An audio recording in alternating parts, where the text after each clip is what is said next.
don't equip them with the so that they can create, they can be innovative, they can be part of the new technologies. Now, every new technology you see is coming from the US, from China. You now we're talking about artificial intelligence, chat GPT, and things like that. Because these kids are educated at a very age and they keep going. I understand what the government, in terms of strategic importance, why they were emphasizing STEM. As much as a lot of people have issues with my favorite professor, Jay Moyo. One thing he was trying to emphasize when he was in the Ministry of Tertiary Education or something like that, or higher education, he was emphasizing STEM, which is science, technology, and blah, blah, blah, blah, you name it.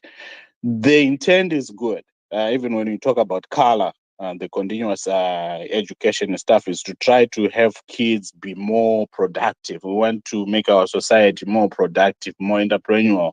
And how do we do that is the question that, unfortunately, this government that we have been with for the last 43 years has obviously failed at every front. Through it as Stone Age, through the Savannah Pfumfuza.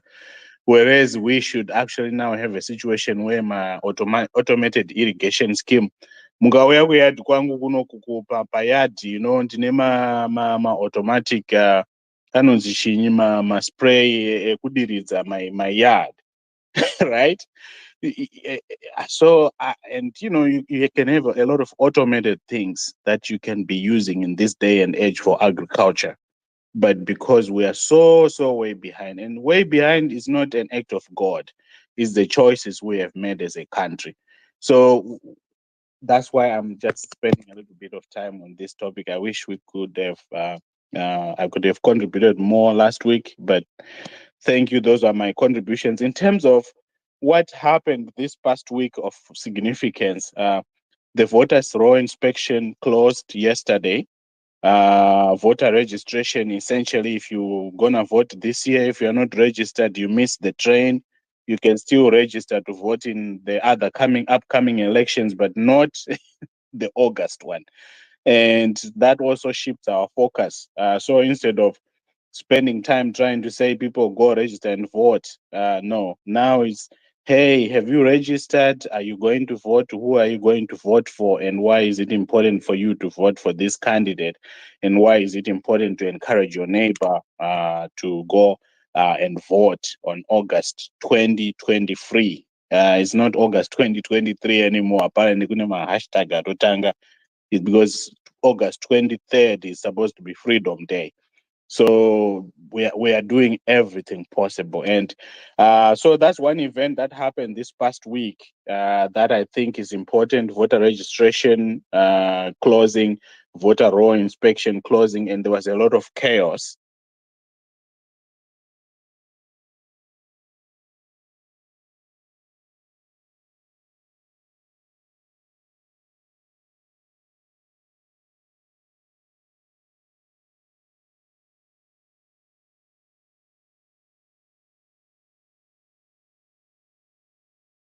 The voters roll are doing, or ZEC and stuff like that. So as citizens, obviously, we're going to have a lot of conspiracies about what's happening, what's not happening. It's a mix of everything. I think at the end of the day, we should focus on making sure Mkomana is in office come August 2023. So we should do everything possible, never take anything for granted. The other thing was obviously the proclamation, which came with that. A lot of people were very anxious. You remember the stories about Dagi trying to stop this, and Dagi, on principle, in terms of the issues, the substance. The voters' roll is a mess. People who try to take advantage of ZEC. We're talking about FAS and so forth. The problem is that, look, we should respect our constitution at all times. So we can't wait for things to be perfect. We work with what we have, we keep fighting, and that's the reason why we should show up every day. Whatever we need to do, whether mass spaces like we're having now, whether a fundraising, anything we can do, whether immobilizing other people, let's do it. And we don't want to wake up August 23rd, 24th and say, oh my goodness, those guys managed to find a way to stay. So there's a lot of work to be done. The last thing I was going to mention was about the unpatriotic bill. That's another very topical issue that people are worried that criticizing the people running our government can be considered a crime. And we don't know what criteria they're going to use to say this comment you made on Twitter is unpatriotic. If you sit down with a senator in the US and talk about Zimbabwe, you could be potentially considered to be subverting the will of the government, which is a shame. And a lot of us have been doing a lot of great work for the people of Zimbabwe.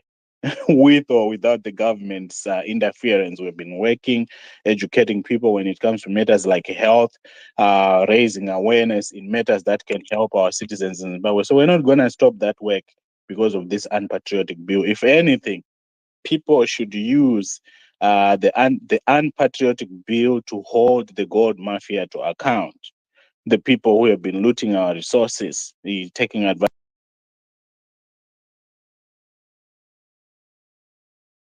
of our reserve bank, doing a lot of fires as some supposed to have some connections with the CIO and things like that. A lot of very interesting stuff. If all these security organs of our state were used for the development of our country, developing technologies that will help us solve problems like malaria, things like that that are perennial, or tuberculosis. I'm just talking about healthcare here, or improve our infrastructure. Kana ari migwagwa, kana kuti tive clean water. If we were mobilizing our security apparatus for those purposes, that's good use because it makes the lives of every Zimbabwean citizen better. But if we're using our security apparatus just so that some people can stay in power, that's abuse. That's illegal. It should not be happening. And we want to encourage every citizen, wherever you are, now, whatever instruction you're getting, just make sure that you stay on the side of the citizens so that when we have a citizen-centered government in August, which is coming, you don't want to be saying, oh my goodness, ED, and I'm working for ED, now look at me, because that's very possible. But anyway, in need to not as my brother Denford, you tell me to go and drink some water. Thank you very much.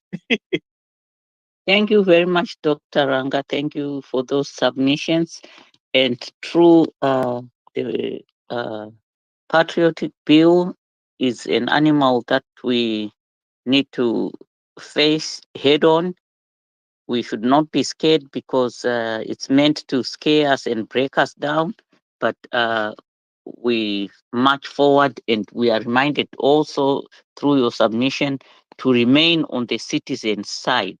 So, having reviewed what happened in the news this week, we are going to go straight into our topic there as it reads: election date in place. What next, Zimbabwe? Saka muchaita sei Zimbabwe? Election date zvayasetewa. I think at this moment, let me give the mic first to the host, then he will appoint the next speaker. Over to you, host. Thank you very much, Dr. Maifade, and thank you as well to Dr. Ranga. Handibvukupi yangu nguva yekunomwa mvura ndoziva kuti huro ichatsva zvaya muzoda mvura munonyarara mega yenyu. It's okay. Thank you very much on that. So we are going to be deliberating on the issues about our next step as Zimbabweans, as we have been given the date that we are supposed to be voting. And like Dr. Ranga has just said, it's going to be the 23rd. So it's 23 August 2023. 23 as well. So this is the time that Zimbabweans are going to be freeing themselves from the ZANU-PF bondage, and it is going to be done through our participation in the election. But there are a number of things that people have got to highlight, which are likely going to be stumbling blocks in as far as the popular will of the people to be ascertained in the country. My first port of call in as far as how these elections are going to be conducted. We actually have to, we are only some 3 months away from the election. But the events that took place in the past 6 months or so, leading up to the 23rd, they actually point to the fact that we still have so much to be done. First of all, we have got issues to do with the electoral amendment bill that was being discussed, and one would want to find out why the president would have actually to call out the date for the election, while that amendment bill could not have been passed, and that amendment bill was put in place for some time before, but it seems that there was a deliberate move from ZANU-PF. There are a number of issues that were put that are in that amendment bill, and if it was passed, we could have had a situation in which some electoral reforms could have been implemented, and it could have been easier for the opposition and even its ZANU-PF to conduct a free, credible, and fair election in the country. But I don't want to preempt a number of things that people are going to bringing up to this discussion today. Tatenda, I'm not sure if you'll be able to mute your mic. Tatenda, can you unmute your mic, please? Mute, I mean. Okay, sure. So this is what I've been speaking about, to say we have got a number of things that happened and that are likely going to happen as we draw closer to an election. These are the things that we want to discuss today, to say ZANU-PF is actually, I'm going to bring you down if you are unmuting yourself when we are still speaking, Tatenda. Okay, let me give Citizen Hunt a chance to speak right now. But before I give you a Citizen, I just want to say thank you very much to our YouTube channels. Thank you very much to our Change Radio listeners, as well as our Facebook listeners. To those who are with us here, please just visit our YouTube channel, Reshaping Zimbabwe, and please share it, like it, and subscribe to it, so that as Zimbabweans we come together, make it a popular channel for people to listen. This is our program, our channel where we archive our discussions for the help of most Zimbabweans who might not be in a position to join Twitter Spaces. But thank you very much. Let me give the chance to Citizen Hande for his take on the topic today. Thank you.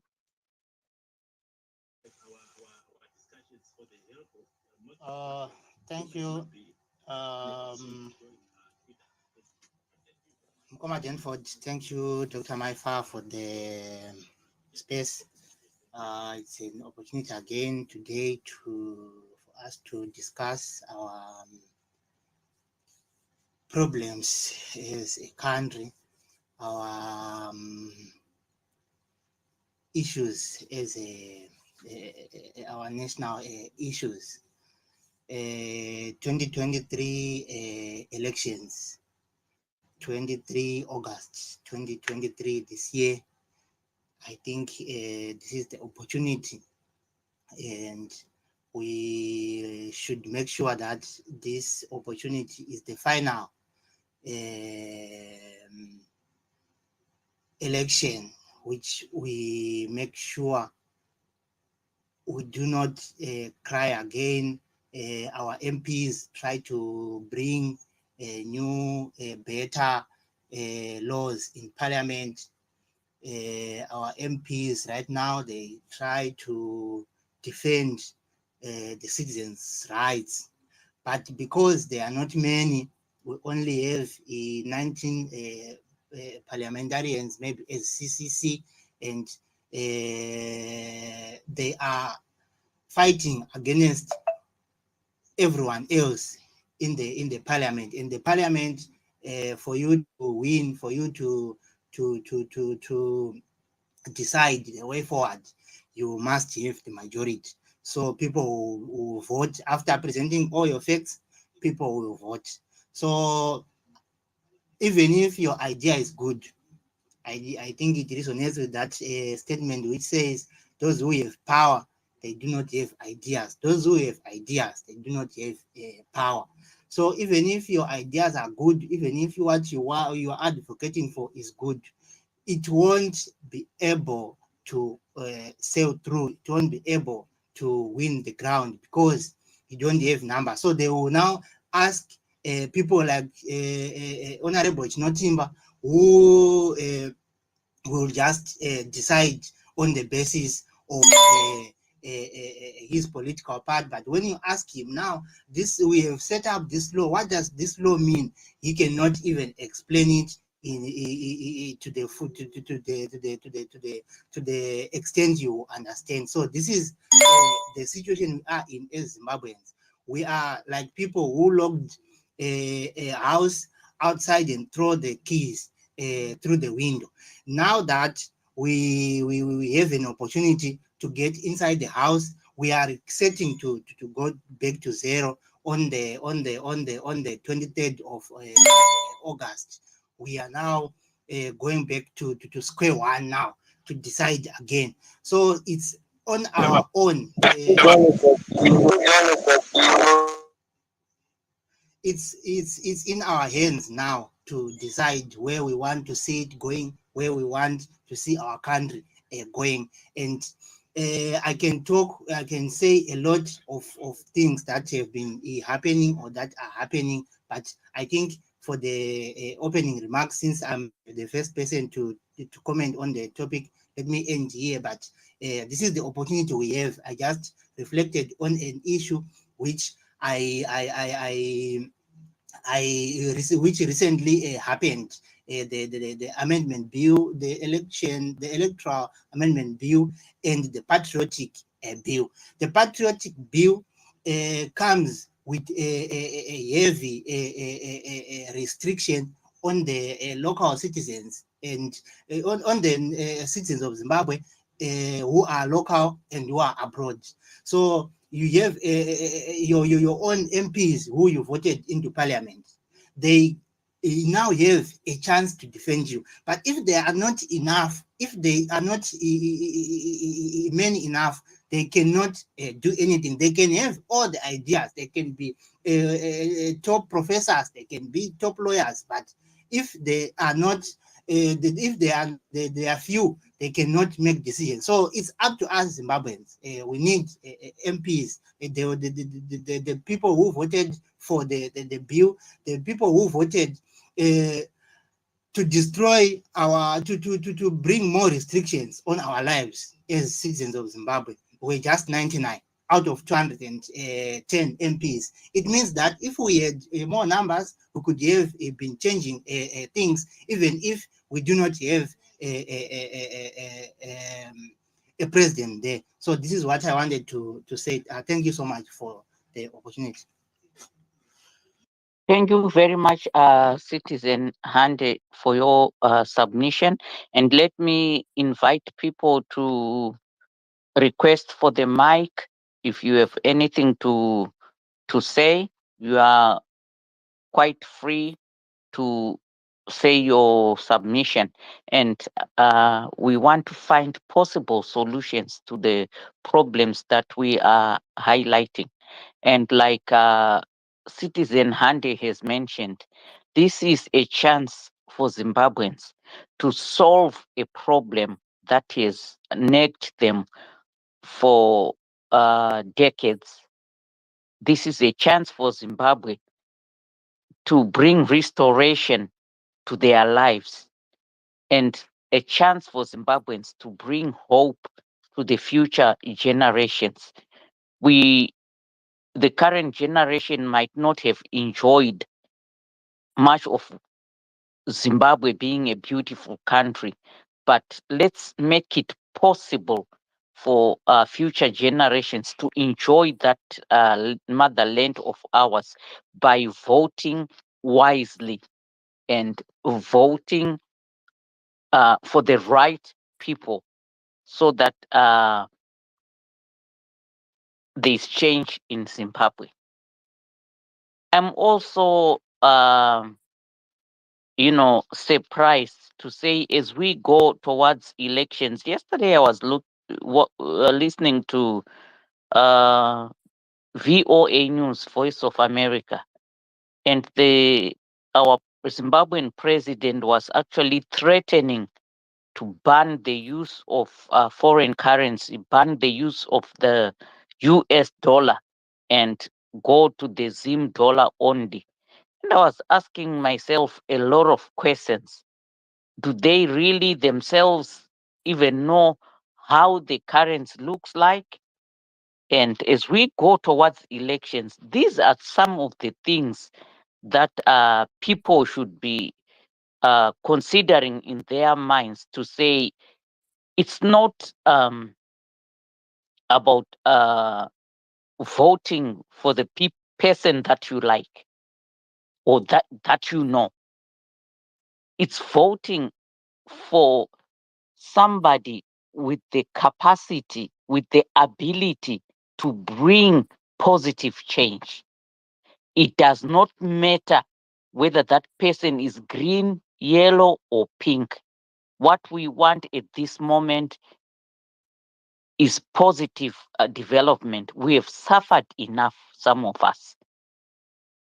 So, at this moment, let me ask my good Chiremba there to respond to what Citizen Hande and what Koma Denford has said. Back to you, Chiremba. Oh, thank you so much, my good dog, my far, and thank you for all those contributions. It's just right on point. I think that for most of us Zimbabwean citizens, whether we are in Zimbabwe or whether we are in the diaspora spread across the world, we all realize that things are not working. It will be very remiss to understand any right thinking Zimbabwean citizen who thinks that we should continue with the status quo. I mean, hamuna currency iri kushanda, inflation iri 1,000%. Zvipatara right now vanhu vakupedzisira vakutenga anesthetic from the pharmacy kuti vaendese kuchipatara. That is not normal. Even when I did my medical training in Zimbabwe, so people can say, Dr. Ranga Murungotaura muri kuAmerica, so that's why you are saying that. Well, zvipatara zvedu used to work at a decent level at some point. It was abnormal for family members to have to buy anesthetic ekuti kana munhu aita accident anosonwa nana chiremba aita abrasions and wounds and things like that, or maladies achida kuitwa cesarean section monzi endai munotenga tsono nema-anesthetic. That's not normal. And that is why sometimes people laugh vari kuti how come mbavha dzinotibira takarara? You never know. Sometimes muri kuisirwa ma-anesthetic mudzimba because people can now buy those from the pharmacy, right? And the nefarious people abuse some medications like anesthetic, for instance.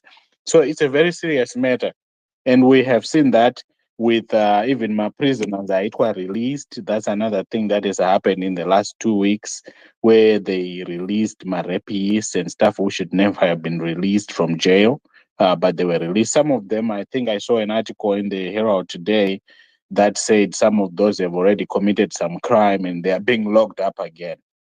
That should never have happened. Citizens should never have been exposed to those rapists like what happened. So in terms of, election date, what it means for all of us, I think it's very clear. A right thinking Zimbabwean citizen, if you still have to be convinced why, kune inonzi protest vote, okay? Protest vote alone should be enough for an ED kuti varove pasi. So you saw that happening kuma primaries, mazano PF primaries, because my citizens tanga tiri kuti tanonokerwa, takatoenda kuma primaries ikoko, and we made sure certain people were not going to be on the ballot box. Vanhu vanga vari kudiwa namunangagwa maningi, even vari macrooks vari chii, munangagwa found a way to bring them back to the ballot box against my wishes ema citizens. So we wonder what's going to happen on August 23rd, because vanhu taneta nai tese takadai, vezanu vacho varipo, vanhu vekwanadhagi varipo, any Zimbabwean citizen ane dzakakwana, why you tell me, why knowing all that we know about our country, what has happened to our country. Tese takaenda kuchikoro, most of us went to school in Zimbabwe. We learned the same history, the same geography, the same mathematics, and so forth. So you tell me, unless you are part of this looting family, of course, you know, you can't bite the hand that feeds you. I can understand people who vote on the basis of that. But for you and me, nekutambudzika kwatiri kuita tichiti tikatumidzira mari uchibva kutumidzira umwe anobva afona futi kana vari vanhu vari kudiaspora, ndashayiwa ndoda kuenda kuchipatara, umwe ati ndashayiwa mari yemunyu and basics like that. And somehow someone will tell me there are people who say, ha, inini hangu ndongoda ED. Ha, inini hangu ndongoda ZANU-PF mberipo. I still want to understand for a lot of us, but what are we thinking? I mean, genuinely, what is the reason? And I know, like in America, some people will say, inini ndinoda kuvhotera hangu this candidate even though ari kruku ari chinyi because anosupporta my religious belief nenyaya dzeabortion and you know, gays and lesbian issues, where they end up voting on the basis of that. I get that. Is that the reason why any right-thinking Zimbabwean would say, ED, because for my social issues, he is on my side. Saka let me ignore Gukura Wundi, which he is a part of that matrix. Let me ignore all these atrocities because Aruti I'm just going out there to challenge each and every one of us, Kuti. When we are having this debate about the election, yeah, August 23rd, let's think beyond. Let's stop using our hearts for some of these things because we are beyond that stage. I would prefer, when I work here in the US, and you know, I take care of every patient. When my Democrats, I take care of them. My Republican, I take care of them. My Independents, I take care of them. My atheists, I take care of them. My Christians, my Muslims, unless it's captured on their administrative form pavanouya vachiita check-in muchipatara, I'm not concerned about who they are, who they support. What I care about, what brings you in today, what is the problem, and what can I do to fix it?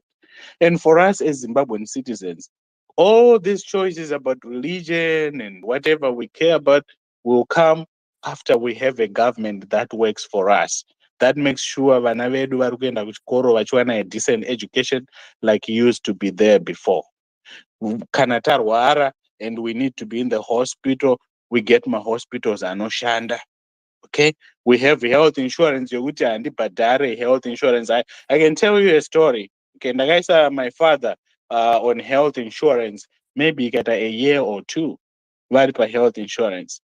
But what I realized was that pavaizorwara vava kuda medical aid yaya kuti ishande kuzimbabwe, vanoenda kuchipatara once, no, pay cash and then request your money from the health insurance company.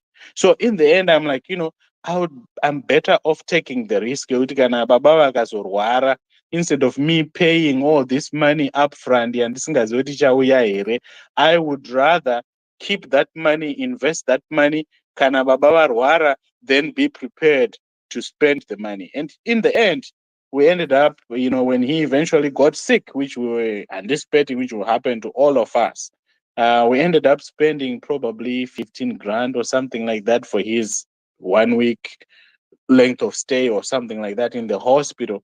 But even then, you would find with which patara, very top-notch hospitals, sometimes papa sina ma lab tests, and once my lab tests were outside the hospital. Kana vari kuda kunoitwa cat scan, vaitotakurwa neambulance kubudiswa muchipatara kuti vaendeswe kuimage center kuti vanotorwa a cat scan or a computerized tomography scan, stuff like that. I'm just explaining for those who might want more information. Radiology, essentially, to check kuti, can we see this on the X-ray machine or on the CAT scan machine? So the hospital yamabhadhara 6,000 upfront to take care of your loved one. Haina ma lab test inside. You have to send my samples out there. And when my father was on the ventilator on life support, whenever we have someone on life support, sometimes my tubes are no mover. So when a tube moves, it might mean air goes to one side of the my lungs instead of both sides. So you need to fix that quickly. You know, we learned kuti that happened to my father over 8 hours uh, before it was fixed because they were waiting for us Tangatakarara to go to the hospital and pay cash so that pachiitwa an X-ray machine, something that should be done immediately. It shouldn't have to wait. I'm just giving you context to say our country is not working. And it's incumbent upon all of us as Zimbabwean citizens, Murima Triple C here, Murima Zano PF here, Muri when we got Dagi here, wherever, whatever your belief system is, we should all agree with what we have in place right now is not working for us. It's not working for our families. It's not working for anybody in Zimbabwe. Even we're in power virtual right now. They know that at an accident somewhere, that's the end of them. And it should never be like that.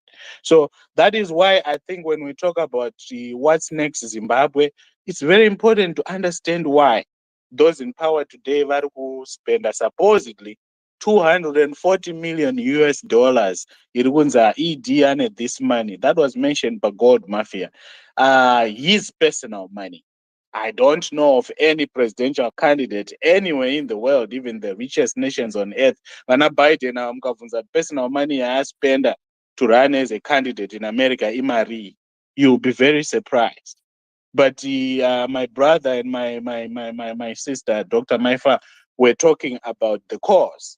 That's what drives people to donate, to do what. So, Isuzu as my citizens in Zimbabwe, we have said we can sponsor my electoral processes, right? We sponsor my political parties. It's part of our constitution, part of our laws. They have done everything to take away that right from citizens and all my candidates and my citizens. And on top of that, vari kuenda kunana reserve bank vachitoita commandeer the bank to print money, vachiita commandeer kuti forex ishandiswe a certain way, vachiita rent seeking behavior, a lot of stuff that tells you kuti vana ava they realize the value in holding on to power. And isusu as my citizens, we really need to step up our game. We should not be making excuses. When I say making excuses, not doesn't mean these guys are not doing what they are not doing nefarious stuff. They're doing a lot of crazy stuff. Okay, but it's not a good enough excuse to say, birira, now we're crying for the next 5 years. No. What I'm saying to all of us, what I'm challenging all of us to do as Zimbabwean citizens, Kanauri student in Zimbabwe or outside the country, what are you doing to make sure that August 23rd we have our victory? If you're a citizen, are outside the country somewhere, Middle East, China, what are you doing on your part? Forget what Dr. Ranga is going to do, what Dr. Maifa is going to do, what Denford is going to do, Citizen and everybody else. My favorite doctor here, Dr. Mel C, is here also. Forget them. We are the loud mouths. We're always talking. We're always saying something. But you, as a Zimbabwean citizen, wherever you are, if you are a journalist, don't say, Triple C this or Zanu PF this. On your part, what are you doing towards the freedom we want as a people? Towards the better country that we want as a people. It's great. In Ngada, I know a lot of doctors will say, inini handite zvepolitics hangu, inini ndinongorapa varwere and stuff like that. As a doctor, what are you doing where you are to make sure that August 23rd, the will of the people of Zimbabwe is respected? And I'm challenging you because today, 80 days before election day, and that day is approaching very fast. And we all need to stand up for what is right. We all need to show up for our country. And I know a lot of us have been showing up every single day for the past 5 years. And we don't want that to go to waste, which means that whatever we need to do, let's do it. Sometimes people think there's a magic bullet. There's just this one thing that if it's done, we win the election. No, it's not enough to win the popular vote, because after you win it, ZANU-PF is gonna withhold my results for 30 days, right? Like what happened in 2008. Voter overwhelmingly, but we are done with these guys. So what I'm challenging each and every one of us is, listen, we all have a role to play wherever we are. And let's not outsource the responsibility of having a better country to the person next to us, or to AU, or to SADC, or to an United Nations. Somehow they should magically, or my observers, they should magically come and help us. No, this is our problem as a people, as citizens. Even when we're in ZANU PF, they feel trapped. Okay, because this monster I create was since independence has gotten us here, has gotten us to a place where people cannot just choose freely, cannot just speak freely. So, what I'm challenging everyone, I know this is very heavy talk, so forgive me, my brother Denford, but I'm trying to say to all of us, listen, we can never be complacent. We should never be comfortable. We should never take anything for granted. Look at Nigeria. Okay, Nigeria, they're in a much better place than Zimbabwe, for all we know. But I know that there was a lot of frustration. Some people wanted other candidates who didn't win eventually. And you can go to court, you can do this, you can do this. So at every stage of the game, let's show up like we're doing right now. Let's show up. Could nomination ifambe smoothly, as much as we know kuti zeki iri kuitwa tampered with. We know that's happening. We know fazi iriko. But with all that, let's not throw in the towel. Let's not say, zvakatorigwa izvi. Okay, saka zvakarigwa, are you ready for another 5 years, 10 years of misery? If the answer is no, zvakarigwa, yes, they're trying all they can, yes. But isusu sema citizens, we have the ultimate power. We have the ultimate say. The people who are taking advantage of our institutions are less than the number of citizens they are. The people who are abusing my resources, Edu, they have less access to resources than all of us citizens have access to. But anyway, my brother, my brother Denford and Dr. Maifa, I am ending it here. Thank you very much. As always, Dr. Ranga, you are always on spot, and that gives us inspiration. So, nangandichida kutaura kuti, you see, this program that we are doing as Zimbabweans, we didn't start it today. We started it long back, and it is going to get through the election and beyond. It is helping so much of Zimbabweans to understand what happens. Remember, we have got a very few, if any, media houses in Zimbabwe that are being so objective and are independent, and which are being given space to highlight issues of concerns in Zimbabwe. For the past few months that I've been having this space with Dr. Maifa and the rest of few guys here, I've been receiving calls and messages from most people in Zimbabwe saying, you guys, you are doing so great a job to educate Zimbabweans at home, because the platforms we do not have.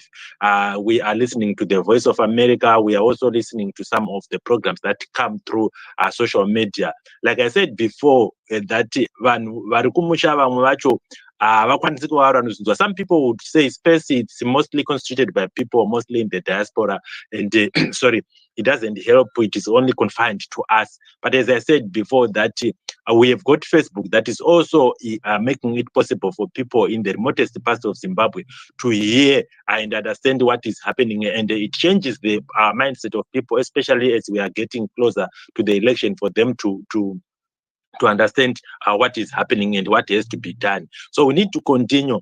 I just want to implore people who could not be able to come up, speak, to just give their ideas on the comment section. I will read them, and as we read them, they will help people to really change their electoral behavior in Zimbabwe. And I'm not apologetic when I say electoral behavior to say they definitely have to do away with the ZANU-PF. For people who are listening to me, we have had enough of ZANU-PF, and we need to do away with it as of yesterday. Why? Because a lot of what belonged to us have been taken away from us, and we can't sustain this anymore. We need a change of political representation in our country. So, as we are speaking about the issue of the election date being in place and what next for Zimbabweans, we need to highlight a number of issues that people have got to understand. I said that before, to say we are going to, we have had an electoral amendment bill that was supposed to pass through. Unfortunately, only the patriotic bill is the one that passed through before the election. What does it mean? It means that all the provisions that are in the Electoral Amendment Act are not going to be used during this 2023 election. Most probably, definitely, they are going to say it is only going to be used in 2028, which means that the electoral reforms that was put in place in that bill are not going to be used. Those people who are in diaspora who could have used this opportunity to be given or to be accorded a chance to vote, they are not going to be doing that. The issue of the security of the voter is not going to be put in place. The issues to do with the voter outcome, the issues to do with the challenging of the election is also going to be a problem. Why? Because the bill hasn't passed. There are also issues to do with the printing of the ballot papers is not going to be accessible, and most people are not going to be familiar with how, when, and where the papers are going to be printed. I'll quickly give an example of what happened in the 2021 election in Kenya, where parliamentarians in the ballot paper in Kenya is printed in German. So what they do is they've got so much of transparency in how they do their things. They actually make a representation of different political parties in Kenya and say, "Hi guys, this is what we are going to be doing. We have found a company that is going to be printing our ballot papers, and they already have the approximate number of ballot papers that are required for the electoral process to take place. Let's have representations according to the size of your political parties and its representation in parliament. You guys, you are going to be giving us a representation." And what they did, they physically flew to Germany and witnessed the printing of those papers and all the logistics that had to take place. Cadre or a sympathizer today and say, what kind of an election process is it, where people do not even know where the voters where the ballot papers is being printed, how many of them are being printed, how the logistics, how are they going to be transported from one polling station to another. It is very difficult. The voters know what they are saying. Some people will say, really, can we have a judiciary system that will say we are not going to be giving a political party representative the voter, the soft copy of the voters' roll? Why? Because we are afraid of Pachedu. What has that to do with a citizen? And it is inscribed in the Constitution, in the Electoral Act. But somebody is it easy to say we are not going to be doing that. Unfortunately, this is the state in which we are. But as Dr. Ranga has just said, but even if we are under such situations, what next for Zimbabwe? We are going to be voting in droves in Zimbabwe in order for our country to be changed, and in order for Zimbabwe to be a changed nation again. But thank you. I can speak more and more and more. We need other people who would want. I see Dr. Melosi is with us today. We have got also Mkoma Gwakuba. I see Mr. Rama is also with us. Mkoma Champion, Carrington, Mati Rice. We need your views in as far as that is concerned. If you can't speak, please just put your comments on the comment section. We will be reading that. But thank you very much, Dr. Maifa. I give the stick to you if you have got any comment, and then we can go ahead with that. Thank you. Thank you very much for your submission. Chinongondishamisa ndechekuti tinomboti the West varungu, asi makunotsvaga ballot paper Africa yose muri kutotaura kuti Kenya yakatonoprindisa kuGermany, isu tinomhanyawo tinongonoprindisa outside. What's our problem as Africans and as Zimbabweans? We have people that are highly qualified Zimbabweans, black Zimbabweans, who know technology, who know these things. Saka tinombozoda kuti tinotsvaga pepa uko. For what reason? I don't understand. And it's a waste of money because that involves a lot of money.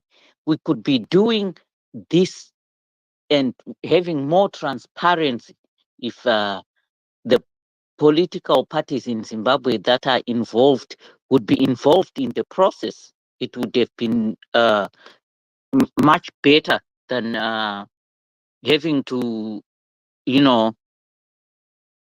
ask other countries to do that for us. To me, it really doesn't make sense at all. And like you rightly said, people should vote wisely. Your vote is your choice, but if you have brains, panana moto chaidzo, you should see how things have been going. You should see that it's time to catch a wake up if you have been sleeping. Kurara nezamu mukanwa. Some of us have suffered for long with nothing to show for it.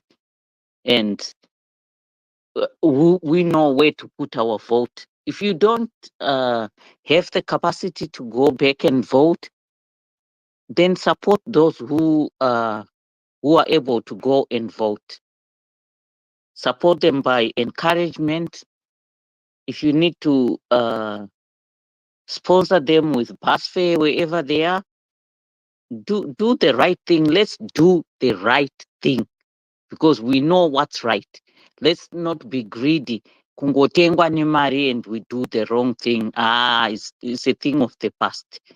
Let me call upon Citizen Hande, Mkoma Citizen.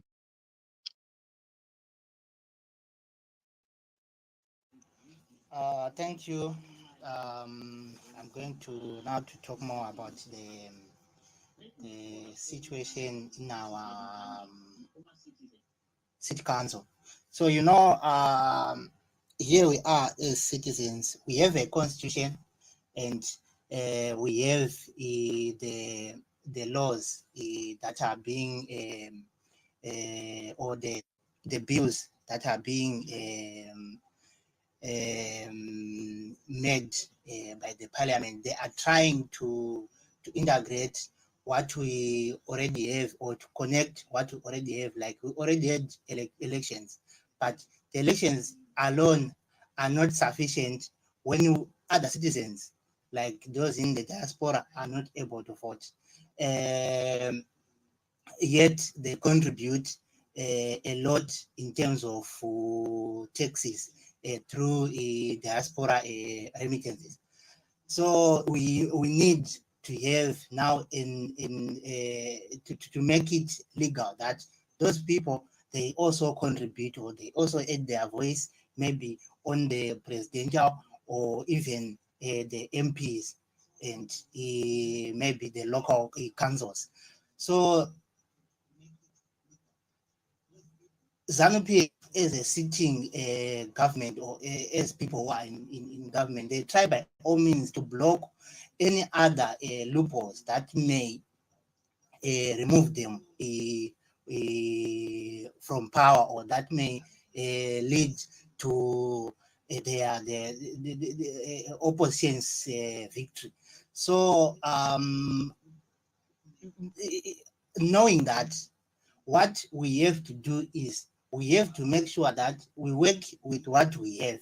We strive with what we have to achieve or to bring the change we all want, to bring a Zimbabwe which is better, a Zimbabwe which is deliberate. Smith had all these laws. Smith had even more because there was a use of the gun. You could argue with someone, and tomorrow you just wake up, you are dead just like that, or then they just shoot you just like that. So this is what we have, and this is the situation we are. At least now we are free. We are to some extent free than it was with the Smith regime. What I'm trying to say is that we have the freedom, we have the chance to decide our own future, to decide our children's future, to decide where we are going as a nation. We have seen almost every day. We saw, I think, 2 days ago, I think it was on Wednesday, one very popular CCC candidate from Chumanzu was arrested. Reading the charge sheet, you find that they allege that he torn a counter book, an exercise book, which belongs to a Faz person when they confronted him after he was taking the names of people who were going to inspect their names at the voters center. So these first people, they were just loitering in the polling stations, threatening, intimidating people. Like you just find someone who is serious there, who is just looking at you, then they call you, they ask you your name, they ask for your ID, something like that. So they allege that he torn a counter book. They allege that he broke a phone cover. I don't know how do you damage a phone cover. Then all the allegations they set on him, on him and other 5 people. So there are 6 people who are being accused of such a frivolous, such a dubious, frivolous charges. Then you find that they are being denied even bail. How do you deny 6 people bail to say you have to wait for the prosecutor to wait for Monday? You remain in custody as you wait for the prosecutor on Monday for committing a crime which caused all of the damages which were made. They cost only less than $4 US. So this is the environment we are, and this is what we are seeing after the election date was proclaimed. This is just 2 days after the election date was proclaimed. Not only that, we also have other candidates, another one again in the same area in Gutu. They arrested another one. I'm forgetting his name, but they arrested him, I think, on Friday or Friday. So the same charges, and you find that Faz is mentioned there. You find that they were in the same place in those ZEG inspection center. So this is what we have. This is where we are as Zimbabweans, and we just have to make sure that we bring this to an end, even if it becomes difficult, but we need as many members of parliament as possible. We need as many councillors as possible so that they can be able to determine the laws of the country. They can be able to determine what is good for us, what is bad for us. Whatever our ideas we have, we need votes. So we need more numbers. We need to make sure that we have people who will vote, people who think on who think who have us as citizens in their minds always when they decide the national issues like the patriotic bill. It can be removed. It can be repealed. It can be a lot can be done on it. It can be revised because if we at any time we think that we have enough numbers, we can just revise it and remove it, or revise it and change it. What we need as a country to go forward is something that is consistent, is something that is attractive to investors, attractive to everyone else, attractive even myself.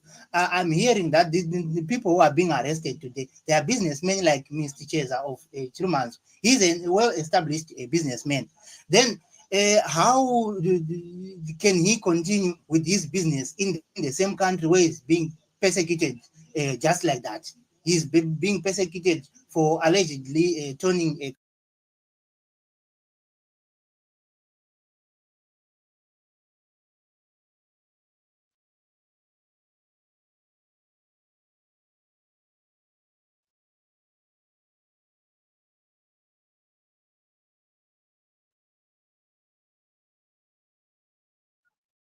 Dr. Amaifa, can you hear Citizen Andy? Not anymore. Okay, since he's the one who is doing the business for us, let's make him confined to that job. But thank you very much, Citizen Handy, for your submission. We have got a lot of challenges that are in place, and we anticipated that what we are going to be experiencing in Zimbabwe as citizens is something that has been in place, and it has been happening since 1999, when a formidable opposition in Zimbabwe came into being. And we need Dr. Amaifa, I'm trying to add the Sabu Dobsi on the platform. Can you please bring him up? Okay, thank you. So this is what has been happening, and we need to make sure that Zimbabweans should be should actually brace themselves for that. And fortunately, we have got the resilient people on the ground and across the whole world. I just wanted to also quickly speak about issues to do with some of the challenges that are going to be seen as the electoral date draws closer. We have had a situation in which the vice president of ZANU PF and former vice president of the country, Mr.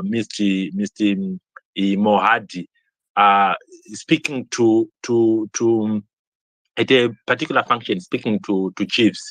We know that chiefs have got so much of command authority in the rural areas, and he was actually highlighting to them that they are supposed to make sure that before even an election does take place, you need to have all your subjects closer to you and line them to the polling station. And before you vote as a chief, make sure that your people vote and tell them where to vote at. This is coming from somebody who is so unknown and influential in about the politics of Zimbabwe. Right? We've heard this from Kembo Mohadi. And we know what has been happening in as far as intimidation is concerned. As the Citizen Hand was speaking about this Forever Association of Zimbabwe during this voter inspection program for the past few days. Some of these things were actually seen in the urban areas.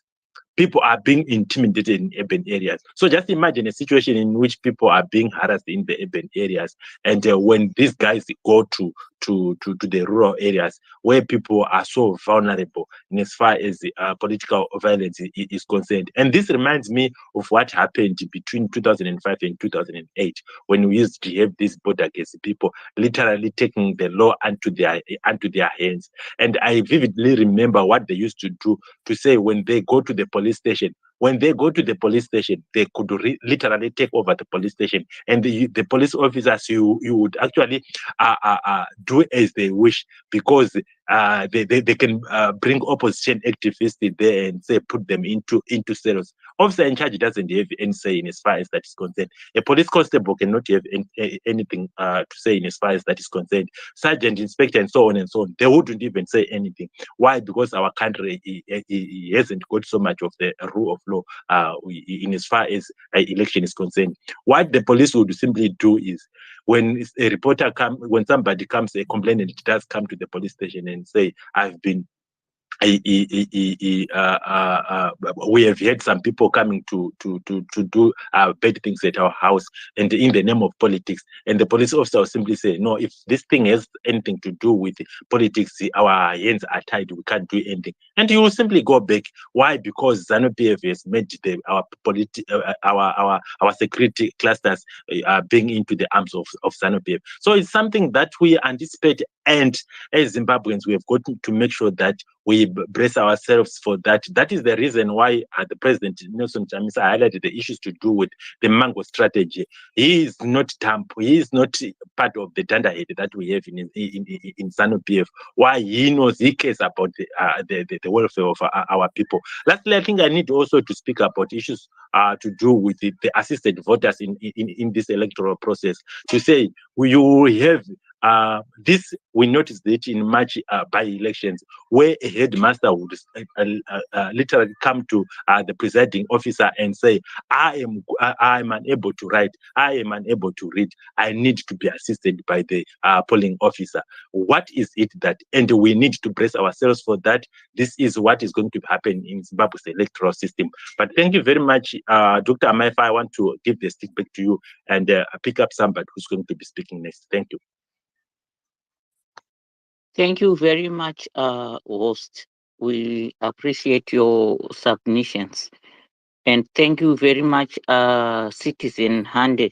I'll try to make an effort to bring you up again. At this moment, I will call Koman Chabulo to give his submissions. Over to you, Koman Chabulo. Good afternoon, my brother Denford and Dr. Maifa. Thank you so much for this space and the opportunity for us to gather here to educate each other, share relevant information, and also encourage each other at the same time. It's always a wonderful thing for us to come together. You know, the Bible says, as iron sharpens iron, so another man sharpens another man. So once we are gathering like this, we are solidifying and perfecting our plans through dialogues and stuff like that, and also to give clarity and direction to some people that might be listening or that might be seeking a bit of understanding in as far as the subject that has been raised is concerned. You have raised a subject on election date is placed. What's next? To me, Comma Denford, what I would like to say concerning this election, 2023 election, is that I would love to encourage all Zimbabweans in Zimbabwe and outside of Zimbabwe, those that are registered, to go home and participate. And the participation should not only start on the day of the election to say, no, you wait for the 23rd of August, then you'll make your way before then. Can we have people starting to participate and getting involved politically? We can get involved even financially if you are able to participate financially, where you support your candidates, where you sponsor the movement and do all sorts of things. Because one of the things that I've learned in life is you cannot do the same thing over again and expect different results. We have been given a template and a learning point in 2018, and it is up to us as a people to have sat down and learned the 2018 mistakes and the loopholes that were there. And then this is our time, this is our moment to cover all those loopholes that we felt could have caused or could have made us to end up where we ended up. So we cannot we cannot say, you know what, we lost that time, so let's go and try again the same way. We need to change tactic. We need to change the approach. And you know one thing that people don't realize, what has frustrated ZANU-PF is the way President Nelson Chamisa has handled this whole Triple C thing. How he has communicated, it's so frustrating when your enemies don't know what is your next move. It's frustrating them, and it is getting into some of them to an extent that they don't even know what is going to happen. Yet you, when you are part of this movement, you will know what you ought to do. You will move the way you are supposed to move. You do what is expected of you to do. Let's go and support our candidates.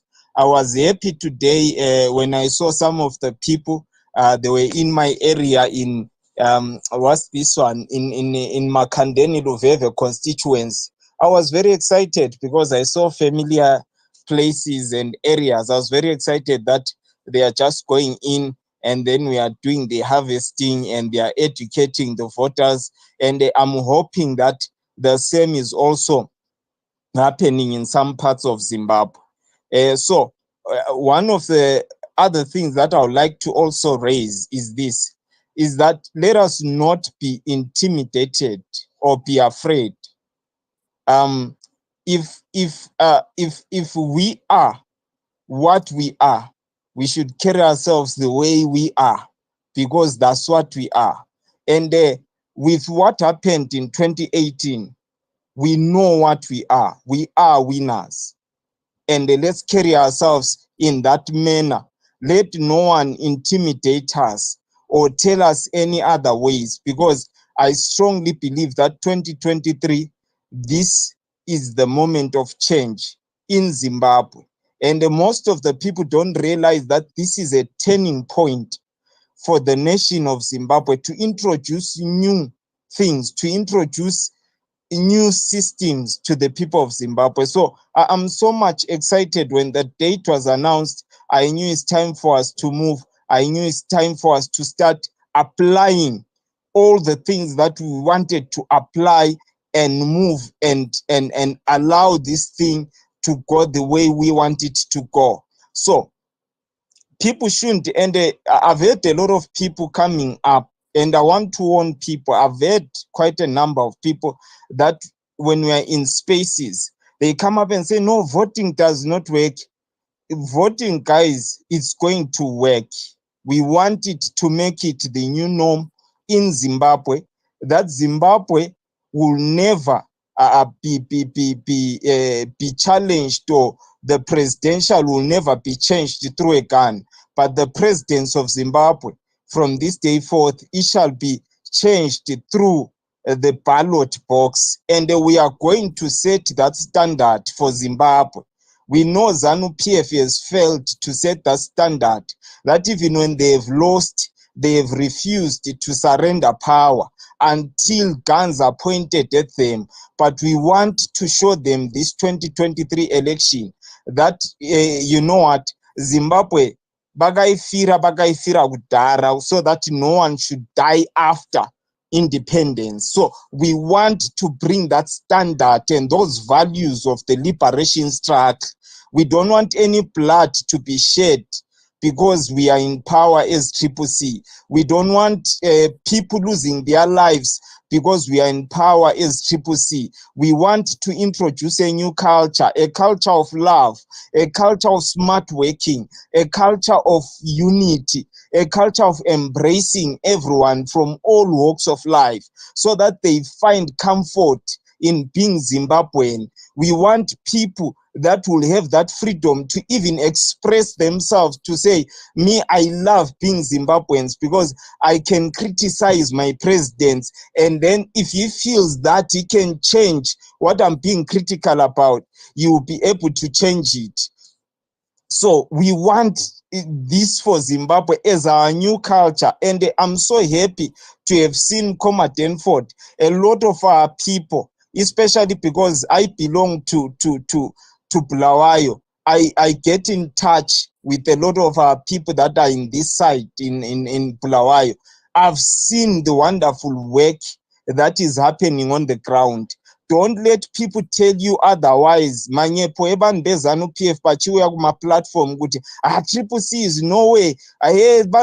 Guys, work is happening, and the triple C, I'll tell you, if they keep on what they are doing right now, we might not even need a major rally with what is happening currently. Some of you don't even have an idea what is happening on the ground because maybe you're outside of Zimbabwe.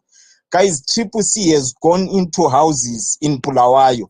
Triple C has gone, and people have, most of the people, especially people that were still part of MDC, have even pledged and started supporting and campaigning very hard. And right now, some of you that might not know, most of, like in Bulawayo, we had most councillors that were MDC. Most of them have changed, including the current who was the current vice mayor Kambaram, who came back, he has already changed and says, no, this time I'm under Chamisa, I'm campaigning under Triple C. So it's telling me already Bulawayo has always been the stronghold of the opposition. Let's continue doing a different strategy, because a lot of people have always waited with Chaita ma big rallies, Chaita kuma church like what other people are doing. But guess what? The message is getting to the people, and the people are going out from their houses. They are spreading the message of Triple C.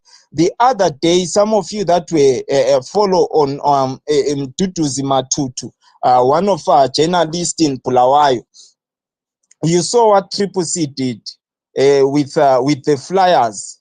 People just woke up and the whole of Bulawayo was in yellow.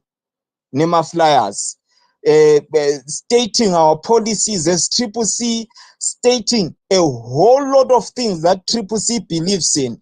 All the policies were written there, and you'll hear people coming up and saying, no, Triple C haina ma policy. But the people on the ground, guys, they already know what are Triple C policies, because they received my flyers acho. And they know what they are talking about. So let us be determined, and let's tell people to get involved in Denford.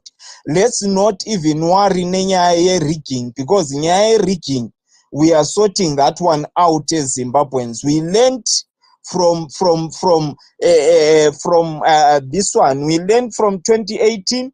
And I remember yesterday we had this guy at the space, the guy from Uganda, Kenneth.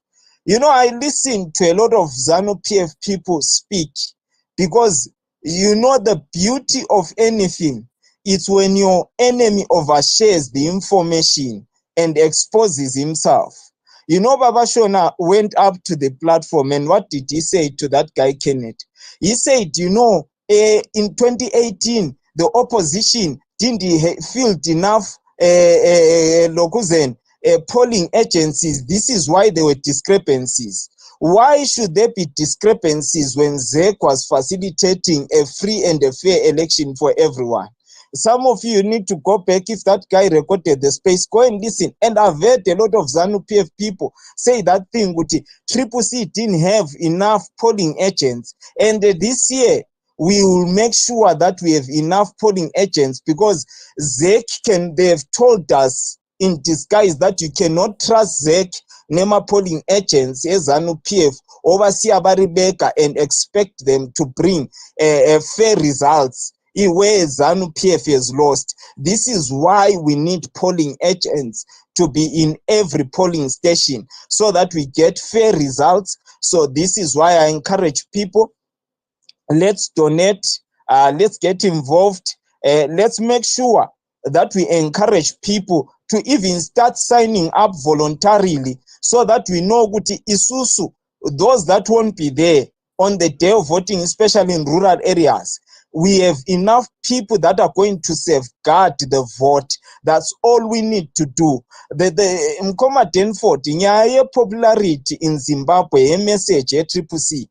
Do not be discouraged, guys, because Triple C yatoenda nebhora kudhara.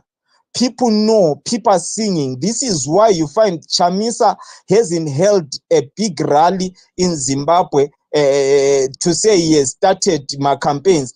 But already ZANU-PF is in a panic mode. Triple C, for some of you that don't even know, it is not the second or the official opposition in Zimbabwe. Some of you that didn't know, Triple C is the third political party in terms of parliamentary and council representation. MDC is the second.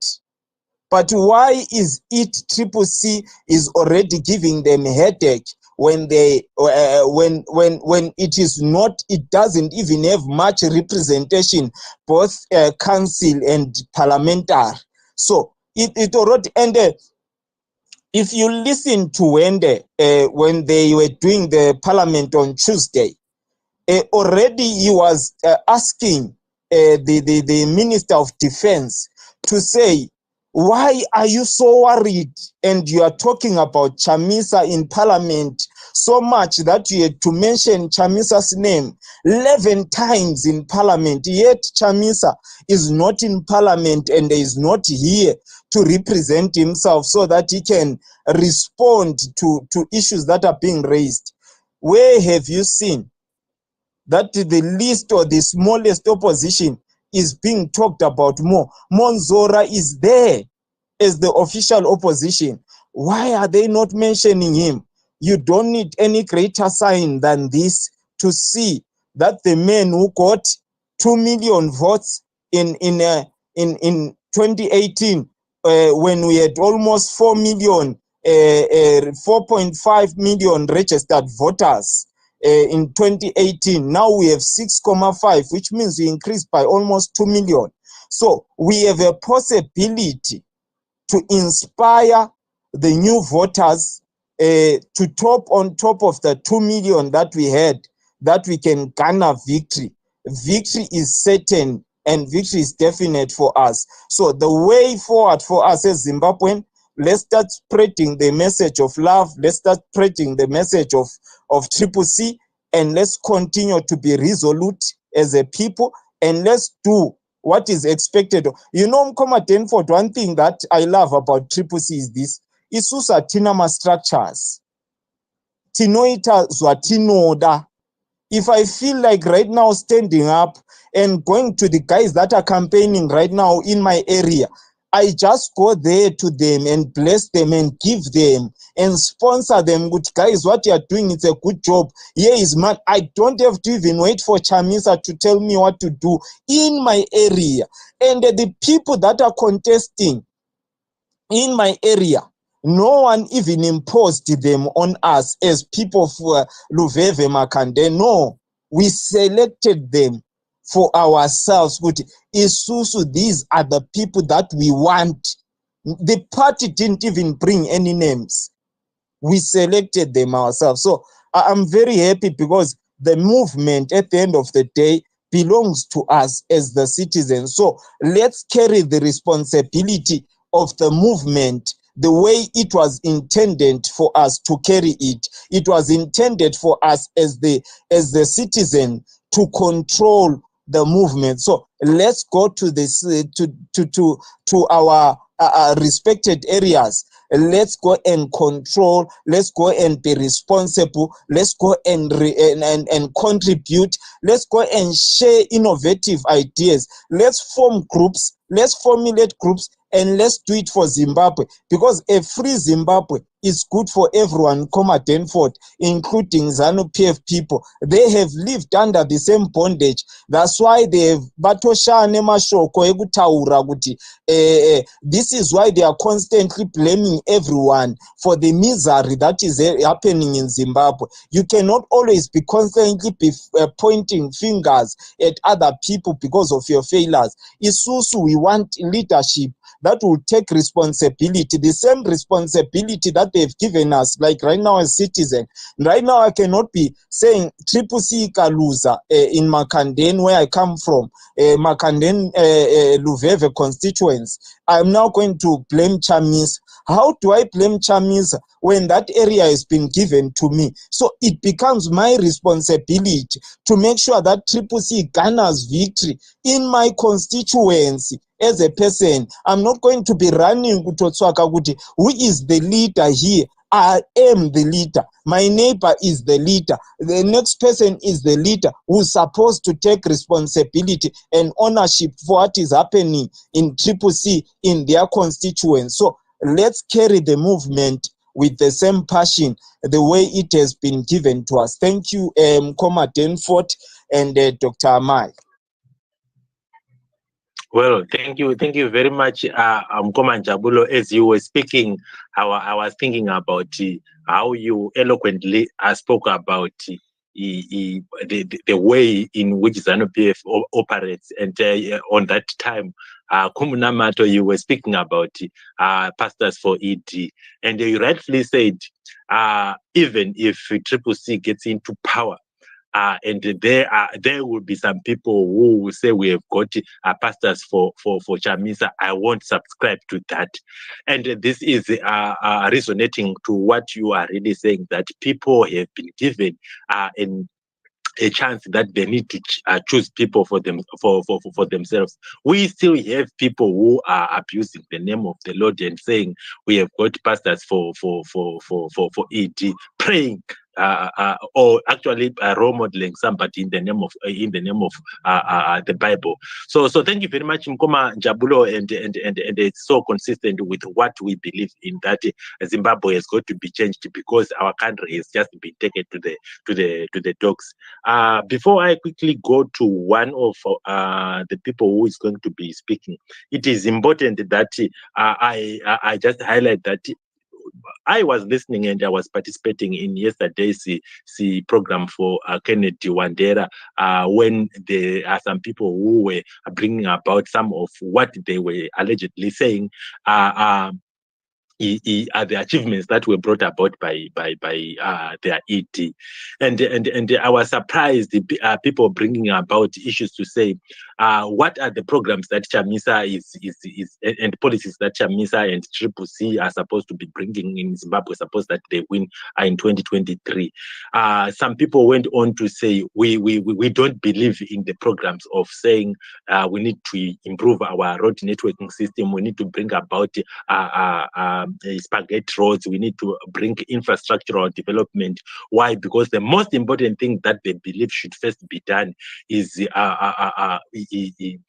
giving people maybe grants in the rural areas, giving them $10 and giving just minor things instead of having infrastructural development.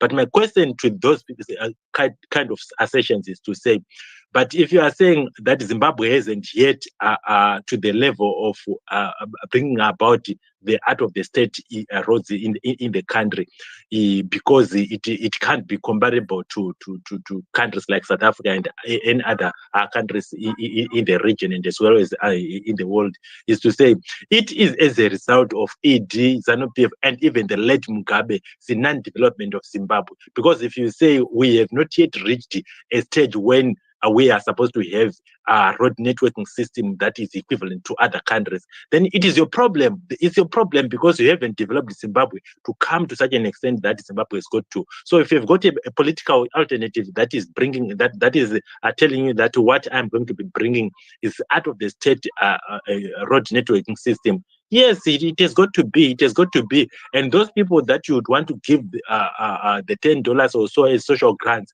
is something different. Possibly we are going to be having even more than $10, $50 or even $100 for our go-go's in the rural areas, farming system and everything. But thank you very much. I've just seen that Tapiwa has been with us for some time and has been raising his hand. Let me give this opportunity to Tapiwa and give your submission, after which we have our citizen and Dobbs submit. Go ahead, Tapiwa.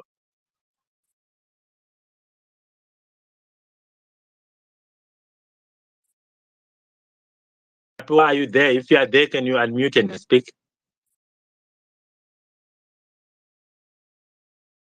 Dr. Amaifa, can you hear me? No, I'm here. Sorry. I was just listening. So basically, my phone comes on. You see the space. You have to go through like 3 miles. Sorry about that. Yeah. I think I'm so excited about the democratic processes that are happening in Zimbabwe. Nobody is being denied their right to actually participate. What's there now is for people to offer and people to win. You need to win, and what you need to do now is to offer yourself to the people, and the people will buy, get a buy-in, and then you basically get that power to change whatever you aspire to change. So to me, I'm excited for both of the divide. Was like yesterday, you remember you were talking about Kennedy yesterday. If you go back to Kennedy, and my submission there was that I don't think that we both deserve Zimbabwe the way we're treating it, either as ZANU-PF or CCC. I don't think we deserve it. Zimbabwe need to be respected. Zimbabwe, I mean, it's not a joke. So what you need to do now, as a political party or as an organization or as an individual, is to think exactly what kind of Zimbabwe do you want. And it's not about the other person. I think it's more about you saying, we are looking at the world. Do you know the world is changing, right? Biden angodona. Otarisa uona kuti BRICS iri my conference really, where are we going to be in the next 2 years? That should be the focus of the campaign. My participants, whether you are DOP, you are whatever, your CCC, your ZANU-PF, where are you taking us when the world is changing? Do you have the skills to actually make sure that we survive? But something is going to happen in the next 10 months or so about the collapse of the dollar. And we still use the dollar. Ironically, we still use the dollar. And we're still clamoring to say, I'll pay your civil servants in dollar. But it's not going to happen because that dollar is going to collapse. And we're going to go down with it. So you as politicians, I'm just giving you a homework. What are you going to do to make sure that we don't lose whatever little that we have? That's I don't hate like on political grounds, and I don't have that like faith on politicians because I'm sort of on the engineering side. Saka inini chamisa akatoda tapua ndikazirire dhamu iro ka. Yeah, I'll do that. I don't have a problem. Mnanga kwati tapua tishamari tamazwano tirude zakadai. Yeah, I'll work because I'm just a patriotic citizen who does not find solutions in groupings. I don't group at all. All I want the correct solution. If you have it, you might be one person, but you can change lives of millions of people. Okay? So don't worry about it. Give us something to work with, and then I will give you something back. But I'm not gonna be stuck in the emotional blackmail, whereby I have to, you know, worship somebody who actually might actually have 1% of my brain. Anyway, thank you.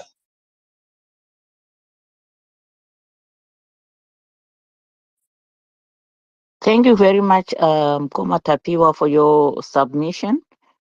Yes, it's an individual's decision, but let's make the right decision so that we move our country forward. At this point, because Citizen Hunter, you've spoken before, allow me to ask Uncle Dobbs to speak. Abu Dobbs. Yeah. Thank you, Dr. Maifa Namkomadin, for this. Tapiwa, others who are just on the space. It's very. It is the date which we're just waiting.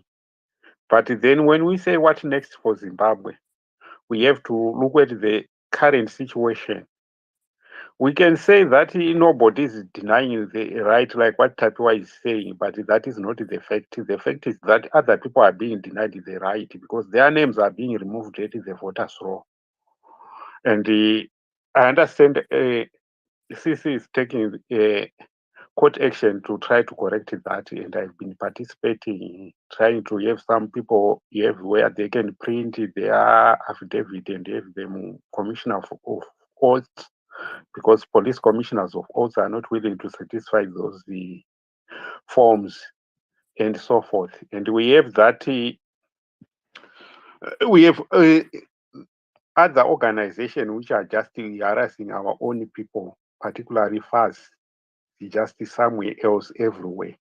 They've taken control of voter inspection recently, and we don't know their role when it comes to the voting itself, because we don't know what they are going to do with the names which they were corrected. And they've made several people being arrested in Masvingo and Midlands for no apparent reason. And those people, some of them are even being denied bail. But even the damage which they are alleged, they don't even cost a lot. It's very funny. Probably for those people who have arrested to be traveled to where the police station is, cost more than what is the allegation to say what is they are alleged to say they've destroyed this and that. And another one, they wanted to fabricate that it was indecent assault. What is it? And show somebody just to display, we have taken the video to say, no, it wasn't indecent assault. There was nothing like that. And then they change and bring another charge because they are just fabricating all those charges. But going into the sort of election to say what next for Zimbabwe, of course, we need to improve the way how we do our own. The way how we do everything needs to improve. Even the election process itself, which we are mentioning, it needs to improve. At the moment, the news is just circulating to say our voters' roll is in shambles. The news are just circulating to say we have passed a law which take away all the citizen of the all the rights of the citizen to communicate and to associate together. It is something which is worrying because even those where we have applied to rejoin, like the Commonwealth, they are now doubting whether the Zimbabwe government is sincere that they want to rejoin the Commonwealth when they come up with the laws which are contrary to the laws of the organization. So we have to look on that to say, should we continue in the same trajectory or whatever? I understand when my friend and my homeboy Tapiwa said that the United dollar is losing value. Why are people just wanted to use United States dollar? But he did not mention about the other currency, which we call the RTGS, or the other method which we use for the payment of system, which the government love to continue with it to say, is it proper? Is it a fit and proper way of rather than to use the United States dollars, because that is the alternative. We have the RTGS, and the government, you have said it twice, not once, even two different. The president have said they are continue to using the RTGS, the bond note. The Reserve Bank says the same. And which is better to use the United States dollar than the RTGS? To find out if the majority of Zimbabwe would prefer using the United States dollar rather than the RTGS, simply because the RTGS lose its value and make life difficult, if not impossible, for the majority of the Zimbabweans. So all those issues, we should examine them and understand to say it's better to change the government and come up with a new government. I agree with what Njabulo was saying to say we don't need Chamisa where we are. It's a community thing to elect what we need to elect. And if we need Chamisa to be the president, we have to group and understand the need to say we need Chamisa because it's the one who wanted to change the system. Really, we want to truly to change the system to have that free primary and secondary education, to get rid of that RTGS, which is causing sleepless nights and everything, all that misery we are seeing. So we have to examine that to say when the election date is in place, what next? We understand what is happening, especially what is coming from FAS and what they are promising. They said they haven't started because they don't know a lot of our candidates. They only know that those people have been nominated to say who is finally going to be there. At the moment, they say they don't know, but once they know, they will start it. That is the message they are spreading. But nobody is not going back. We are not going back. Why? Because even those ones in the ZANU PF, host and co-host, forget what the Varakashi say when they come to spaces. It's not what is on the ground. On the ground, tinenge tichitoti we use this term to say ZANU-PF ipati yamacomrades because they are not going to buy what is coming from those FASI or any other ZANU-PF groups. They want peace. Everybody wants peace. Understand that it's no longer worth it to fight for somebody to be in office.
very expensive, and the government don't see it. They see as if they are just doing everything fit and proper, and teachers are not coming to the classroom.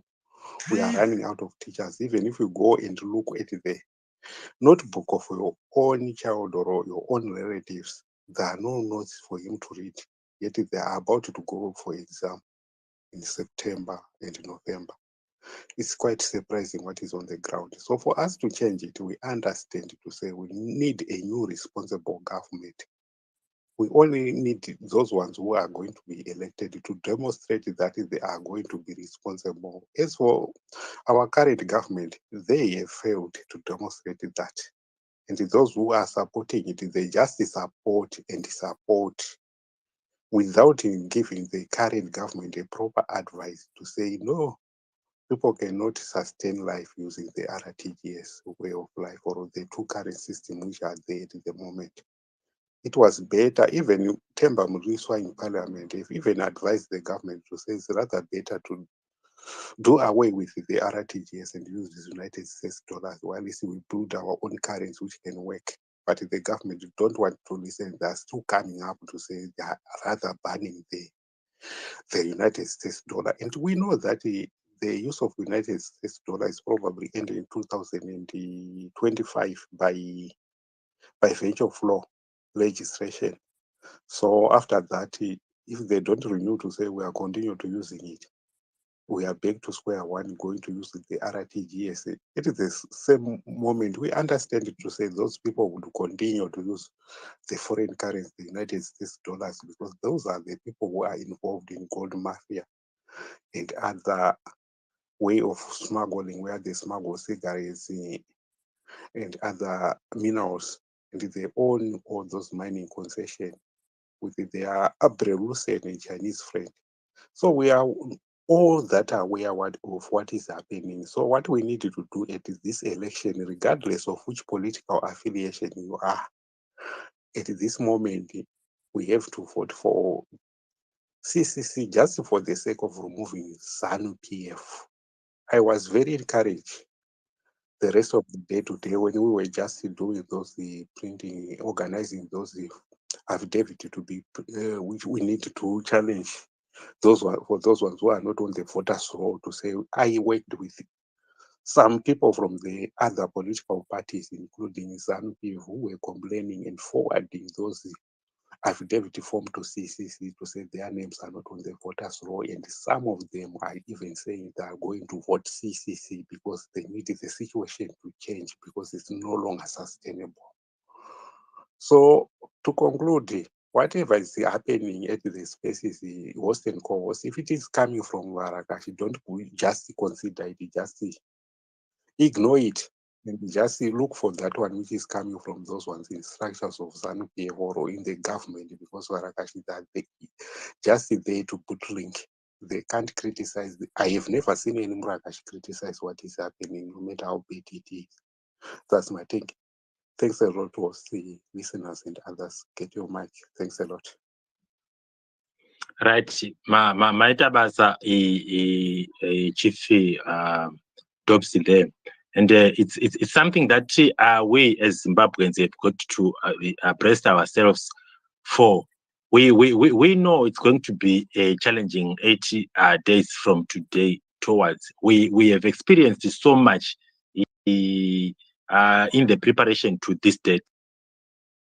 And unfortunately, we are dealing with an organization or a regime that doesn't consider the plight of people. But before I go on to our next speaker, who is Mr. D, yeah, I just wanted to quickly go to the people who are our listeners who are writing on the comment section, and there is a Carrington who says, "Let us start a campaign named Know Your Polling Station Until Elections.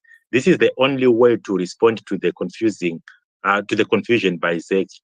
We need to put the same energy that was put in mobilizing people to register to vote." And Dry Bones is asking a question here that I thought if Simba would have a chance, you can answer that if you can come up. What really is wrong with the patriotic bill?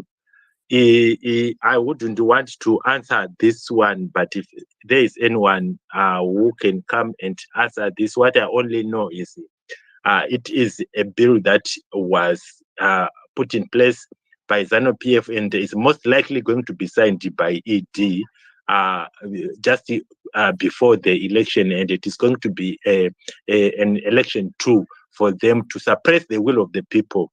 And just going back to what we engaged with the Kennedy Wandera yesterday, I rightfully submitted to him that him being not a Zimbabwean, if the patriotic bill is going to be signed into law, we are likely going to be having problems with people, with engaging people like Wandera.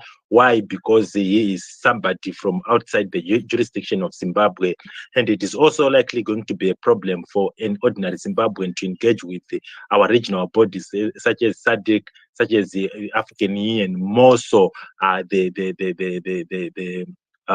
United States of America, Europe, and so on and so on. It is going to be a problem. So to quickly answer Dry Bones, we have got a problem with the patriotic bill because it was strategically designed for making sure that they stifle with the will of the people as we draw closer to an election. And also, I just wanted to say before I go to Mr. D. Tapiwa, I'm going to come back to you. There is a question that I would want to ask you, but Mr. D, you can go ahead with your submission. Thank you so much for giving me this opportunity. Mr. Denford says it. I'm back on the spaces. This is the sorry, I didn't know it's you, but thank you very much. You can go ahead. Ndakangochinja hangu kuti Mr. D pane vanga vakuda kusnifa stereke saka vanangochinja kuti Mr. D. Right.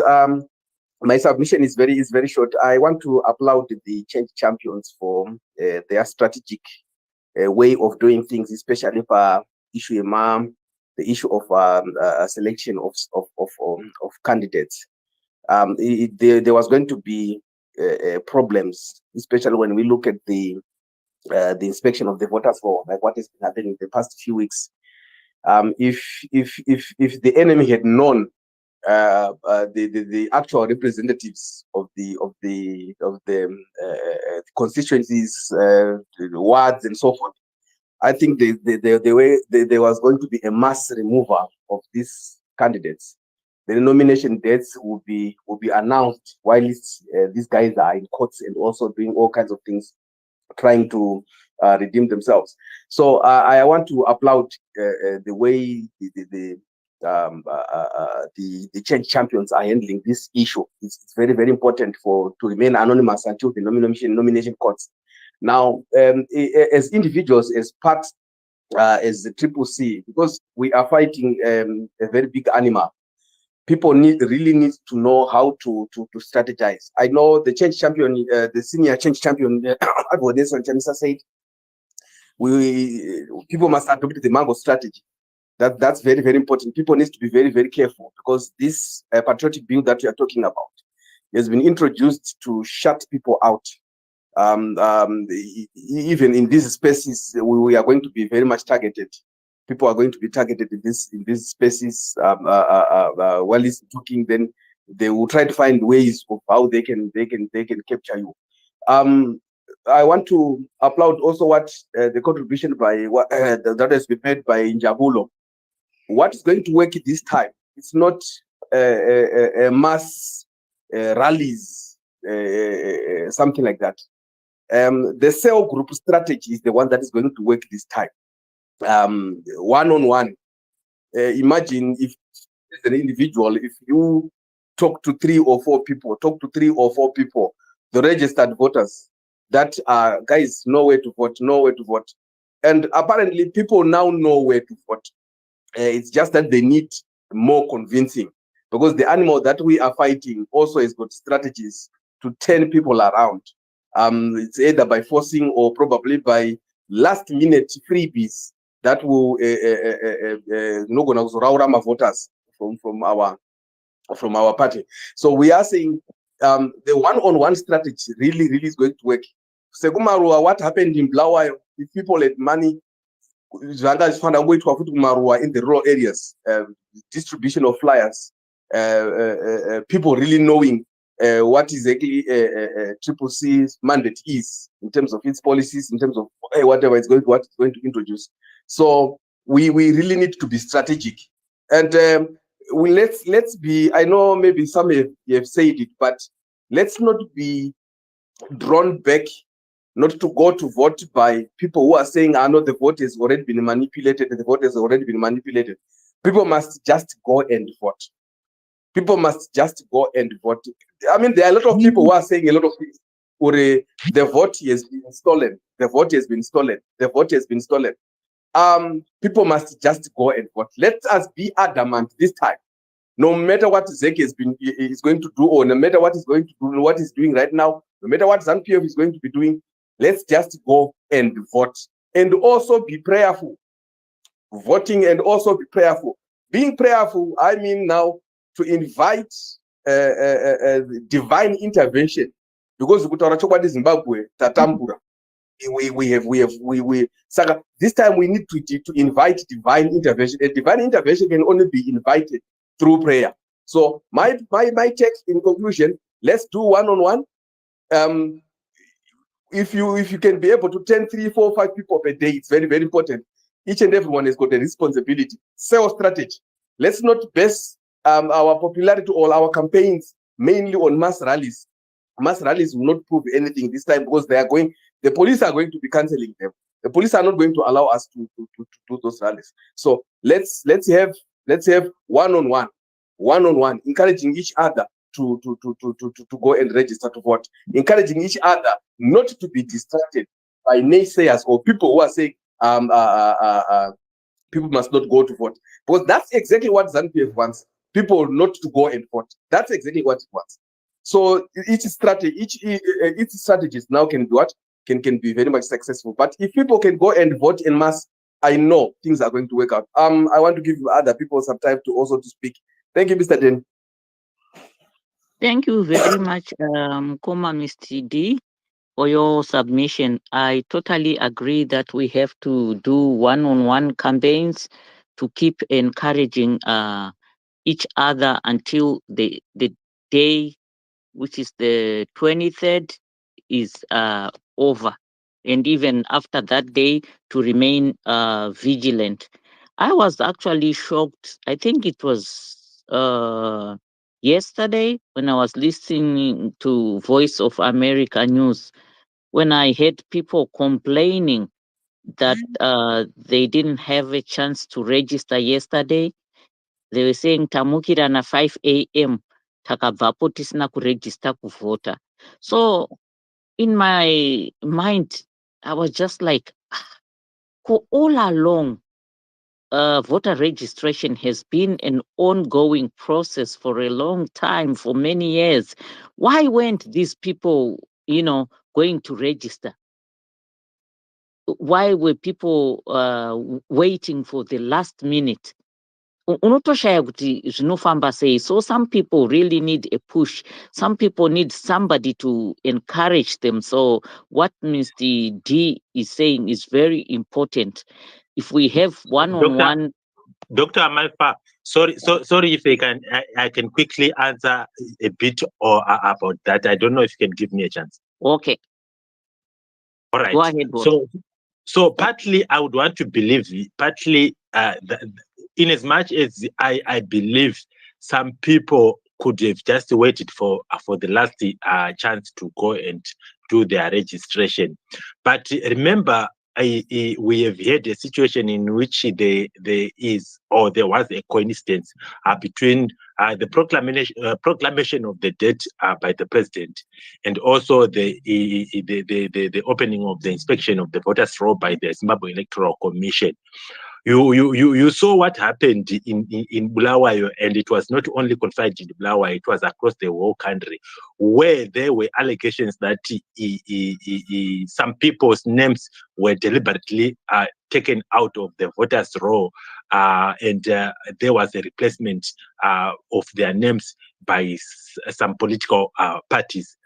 My take on that is, in as much as it is something that most people do to wait for the last minute in order to do whatever they want to do, but maybe the congestion could also be attributed by the fact that people, after having realized that during the voter inspection, their names were taken out or they were moved away from where they are supposed to be voting, they had to do that. So there was I believe there was an overwhelming a concentration of people wanting to make sure that within the 2 days that constitutionally provided after the proclamation, people would have wanted to register their names. This is my take on that. I'm not too sure if it holds water. Thank you. Thank you, Mkoma Denford. Yeah, that could explain. That could be explained. Kana mnashaya starake ototi beta hangu nditange process. Yeah, that could explain, because I was really like wondering ko mazimbo takaita sei ko chii chiri kuitika. I was really frustrated when I heard that news, and it was quite a number of people. So let's go back to what Mr. D said, to have like one-on-ones, or have a lot of street contact people, village contact persons who will keep encouraging people to go and vote, and to go and protect their vote after voting.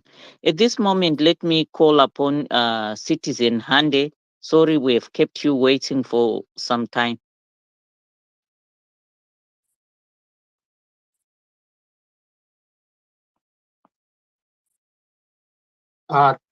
Thank you. I think this is my last submission. I was about to talk about the councils, the issue, the way our councils have been delivering since the maybe for the past 5 years. This is the issue, which this issue takes us back to the issue of numbers, issue of voting. Our council, let's say we have a mayor here. The mayor and his team, we have to write or to submit their budget to the local government body and the Minister of Finance. So they have to approve it. If they decline it, it means that the council for that time they don't have a budget, or they have to change their budget. So this is what we need.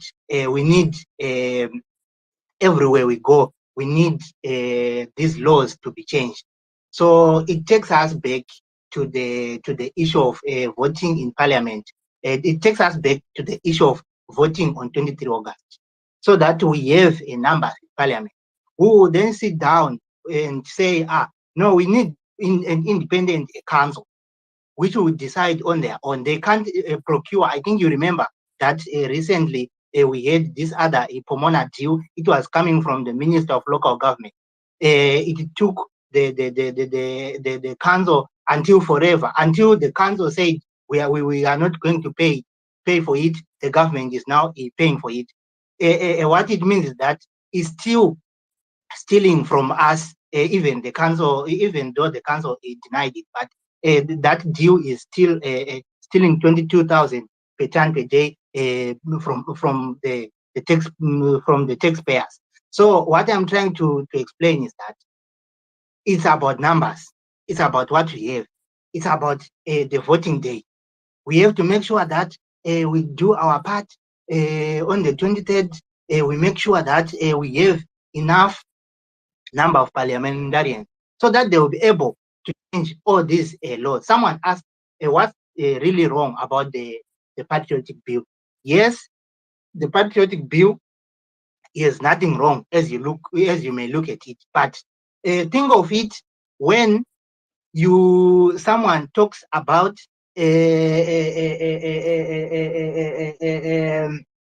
gold mafia, that corruption we are seeing. Anyone else who is seen or heard talking about it, like right now, what I'm doing right now, I'm saying there's corruption in Zimbabwe. I am implicating the country. I am now a criminal. So you have to think about it the same way. It's like you and a rapist. You are now the similar. I'm just saying there's corruption in Zimbabwe, and corruption is and what I'm saying right now. The bill is it when it says even talking to journalists. So what the patriotic bill is? It denies us the right to talk about our country, because you don't know whatever you are talking about, is it good or bad? Is it bad to talk about corruption? It's good for my country, but they are saying it's bad. You see, so this is what is bad with the patriotic bill. It's just an indication that we do not have. We are not fully democratic. We are not a democratic country. We do not. We have a government which doesn't care about democracy, which doesn't care about development, because there is nothing they are doing anywhere else you go. The economy is bleeding. Even if you want to talk about electricity, you want to talk about water, you want to talk about it at any level, at council level, at national level, everywhere you go, it's disaster. When they try to do a good thing, let me give you an example of a thing which we thought it would maybe benefit us as a country. The Tokyo Mkosi Dam in Machine, it displaced the thousands of people from the same area to the Chinguiz area in Venez. But those people, they were just dumped there. They had cattle, they had homes, they had fields, they had everything in their homes in Chiwi there. But when they were moved to Chinguiz, they were just left in what do you call resettlement tents, just like that. So this is the situation we are in. If the way I'm starting to talk about it right now, I'm now tarnishing the image of the country in the face of the patriotic people. I'm now committing a crime. You understand what I'm saying? So this is what is bad about the patriotic bill. So we are being muzzled. We are being told that you cannot talk about it. Now that we have an animal called Faz, which is named in each and every arrest of a single CCC person. You go wherever you want, you will hear that a Faz official. You will hear that a person from Faz. You will hear something about Faz. Talking about it right now is a crime in Zimbabwe. So this is what what we are discussing, and this is what we have. 23 August should be a day, should be a date, should be a point, should be an end of corruption, should be an end of bad governance, should be an end of nepotism, should be an end of all this what we are seeing as a country and as a people. And it boils down not to only us who are criticizing. It boils down everyone else who is in the country, because you might think that things are going well, or with you maybe with that Zambia, but you just go out. Everyone else here was shocked that we do not have such good roads in Borodale. How did this car hitting an electric pole damage it to this extent? So they understand the type, the environment they are in. You cannot drive at a speed which the car will be damaged beyond recognition like this. So this is what we are in. You can have everything you need. You can have everything you need, but I tell you that I try to give an example of Econet. In countries where the economy is being run properly, look at how Econet rose from 2009 to 2030.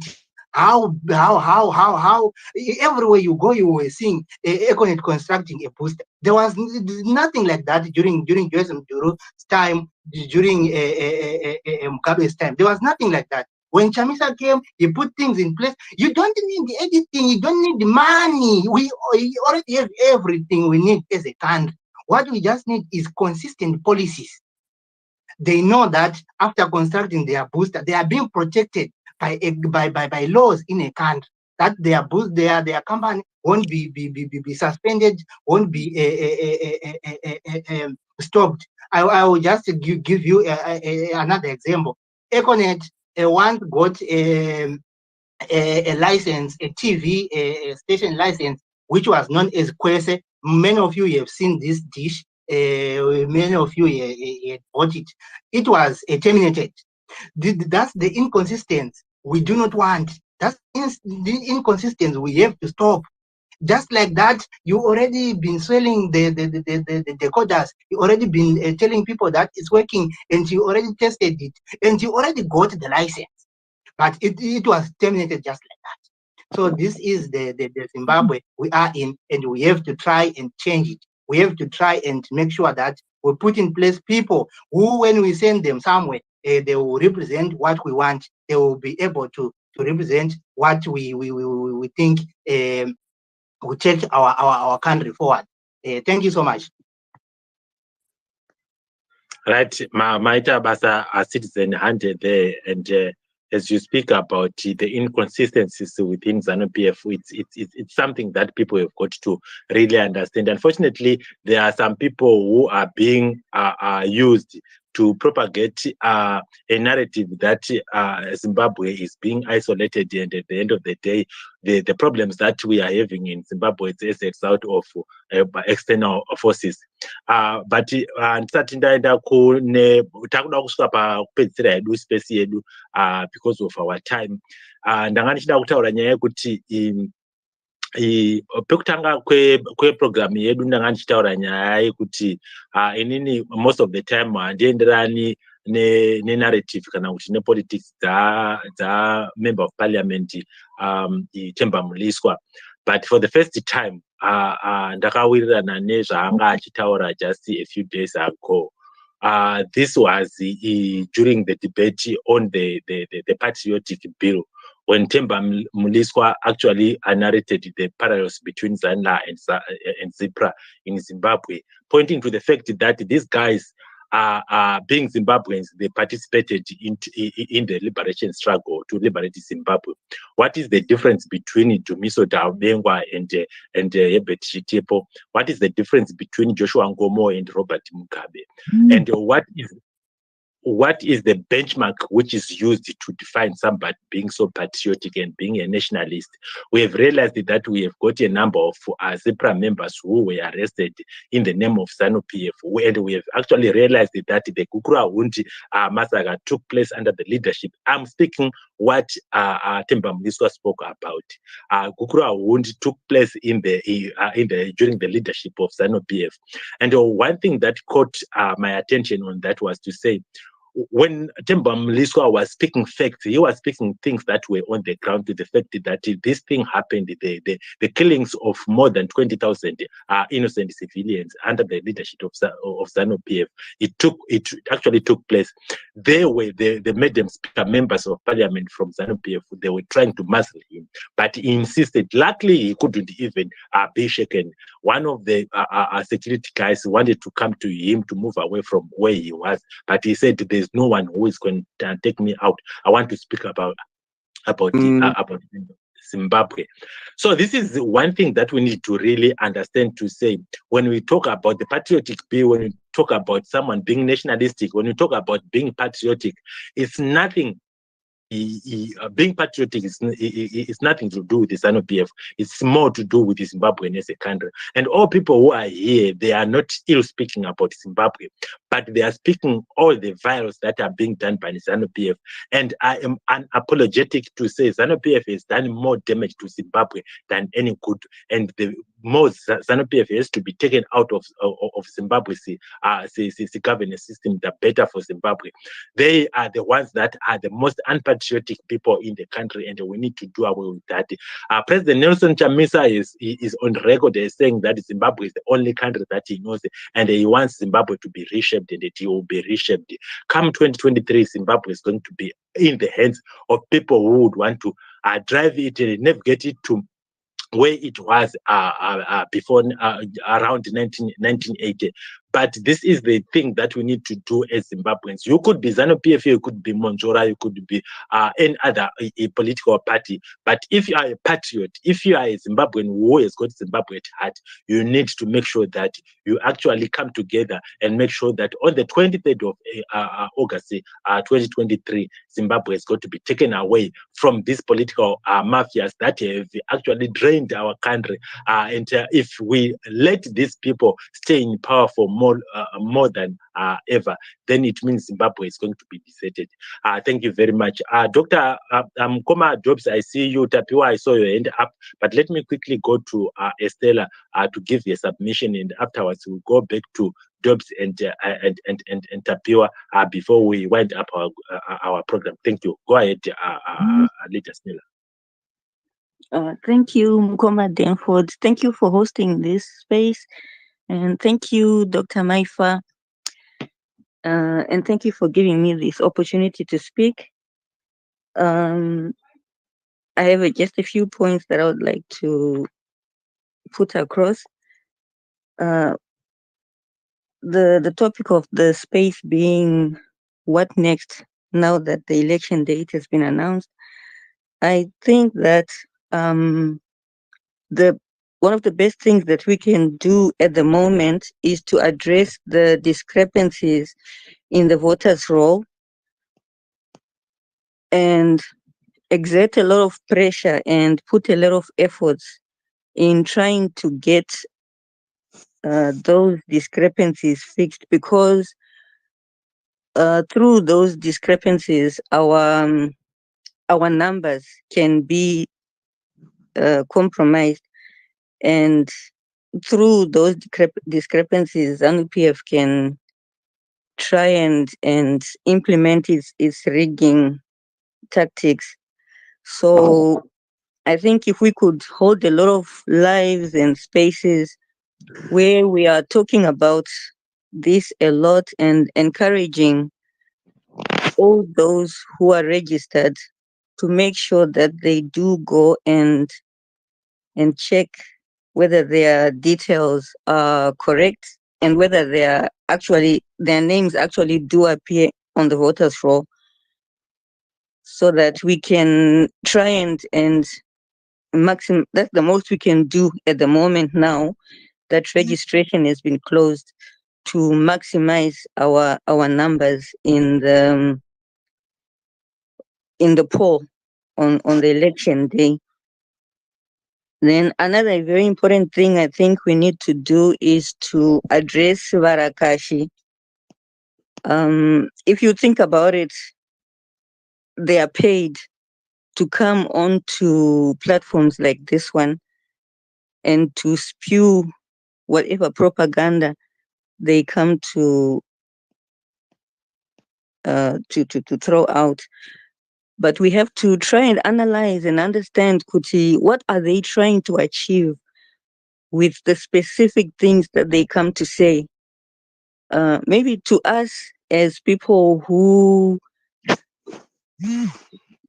to some extent understand political process and are committed to the struggle, when we hear what they are saying, it's nonsense, really. It's just nonsense. But there is a strategy to the madness. There is something that they are trying to achieve. And I think most times they are just targeting any people on any platform who are not so woke, let's say politically, who don't really understand political process, people who don't really know where they are standing. people who tend to just follow the crowd. So I think their aim is to come in and confuse those people with these, these statements that they just throw out, which can easily confuse a person who doesn't really know where they are standing. And I'm afraid sometimes those tactics do work, because you do find people who are non-affiliated repeating some of these things that they have heard Varakashi saying. I've seen on social media platforms people who, from my observation, might be from the countryside, and they repeat stuff that I have heard Varakashi saying, and I realize that, oh, this is why they come onto these platforms and they say these nonsensical things. I mean, everybody who knows what's going on clearly knows that this person is not adding anything to the conversation. That's not their purpose when they are coming on. Their purpose is to target those who don't really know what's going on. Like if you look at the sanctions um, mantra, it is targeting those people who don't really know what sanctions are and how sanctions work. And it works. You find a lot of people talking about sanctions and how, CCC brought the sanctions. And you clearly see that these people don't even know what the sanctions are or why and how sanctions are imposed. That's the only reason why they can believe that CCC brought sanctions, because sanctions are not brought. They are like a case or a charge or a conviction. People are not convicted because somebody said convict this one. People are convicted when they are found guilty. So you see that there are a lot of people who don't have that foundational understanding of political issues, who are easily, caught up and confused by Varakashi. So it's very, very important to take these people seriously on our platforms and listen carefully to what they're saying and try to figure out what is their angle, what are they trying to achieve, what have they been paid to do, what did they come to do on this space, on this live, and to counter what they're saying for the benefit of those who might not be able to discern for themselves where the truth lies. Because there are a lot, I think there are a lot of very young Zimbabweans who they are not so well versed in political issues, and they are very easily, taken up and caught up in these words that the Varakashi come and they spew out. Another issue that I have picked on different platforms is a lot of people who come onto platforms claiming or pretending to be Ndebele, and then just trying to sow seeds of division between the Shonas and the Ndebeles. Just saying, us Ndebele, we cannot vote for a Shona. What not this, that. Um, I genuinely don't believe there's a Ndebele who would not be driven to help to remove ZANU-PF, given that we all know what ZANU-PF has done in Matabeleland during the Gukura Hundi era. I don't believe that there is a true Ndebele with Ndebele blood running in their veins who would come onto a public platform and sabotage efforts to remove ZANU-PF. So I think that those are Varakashi. There are a lot of people who can speak Ndebele who are not Ndebele. And it's very easy for a Murakashi who speaks Ndebele to come on to a platform somewhere and try and rally the Ndebeles who are on the platform against the Shonas, which would work in favor of ZANU PF if they can get us fighting among ourselves, Shonas and Ndebele. So that divides our votes.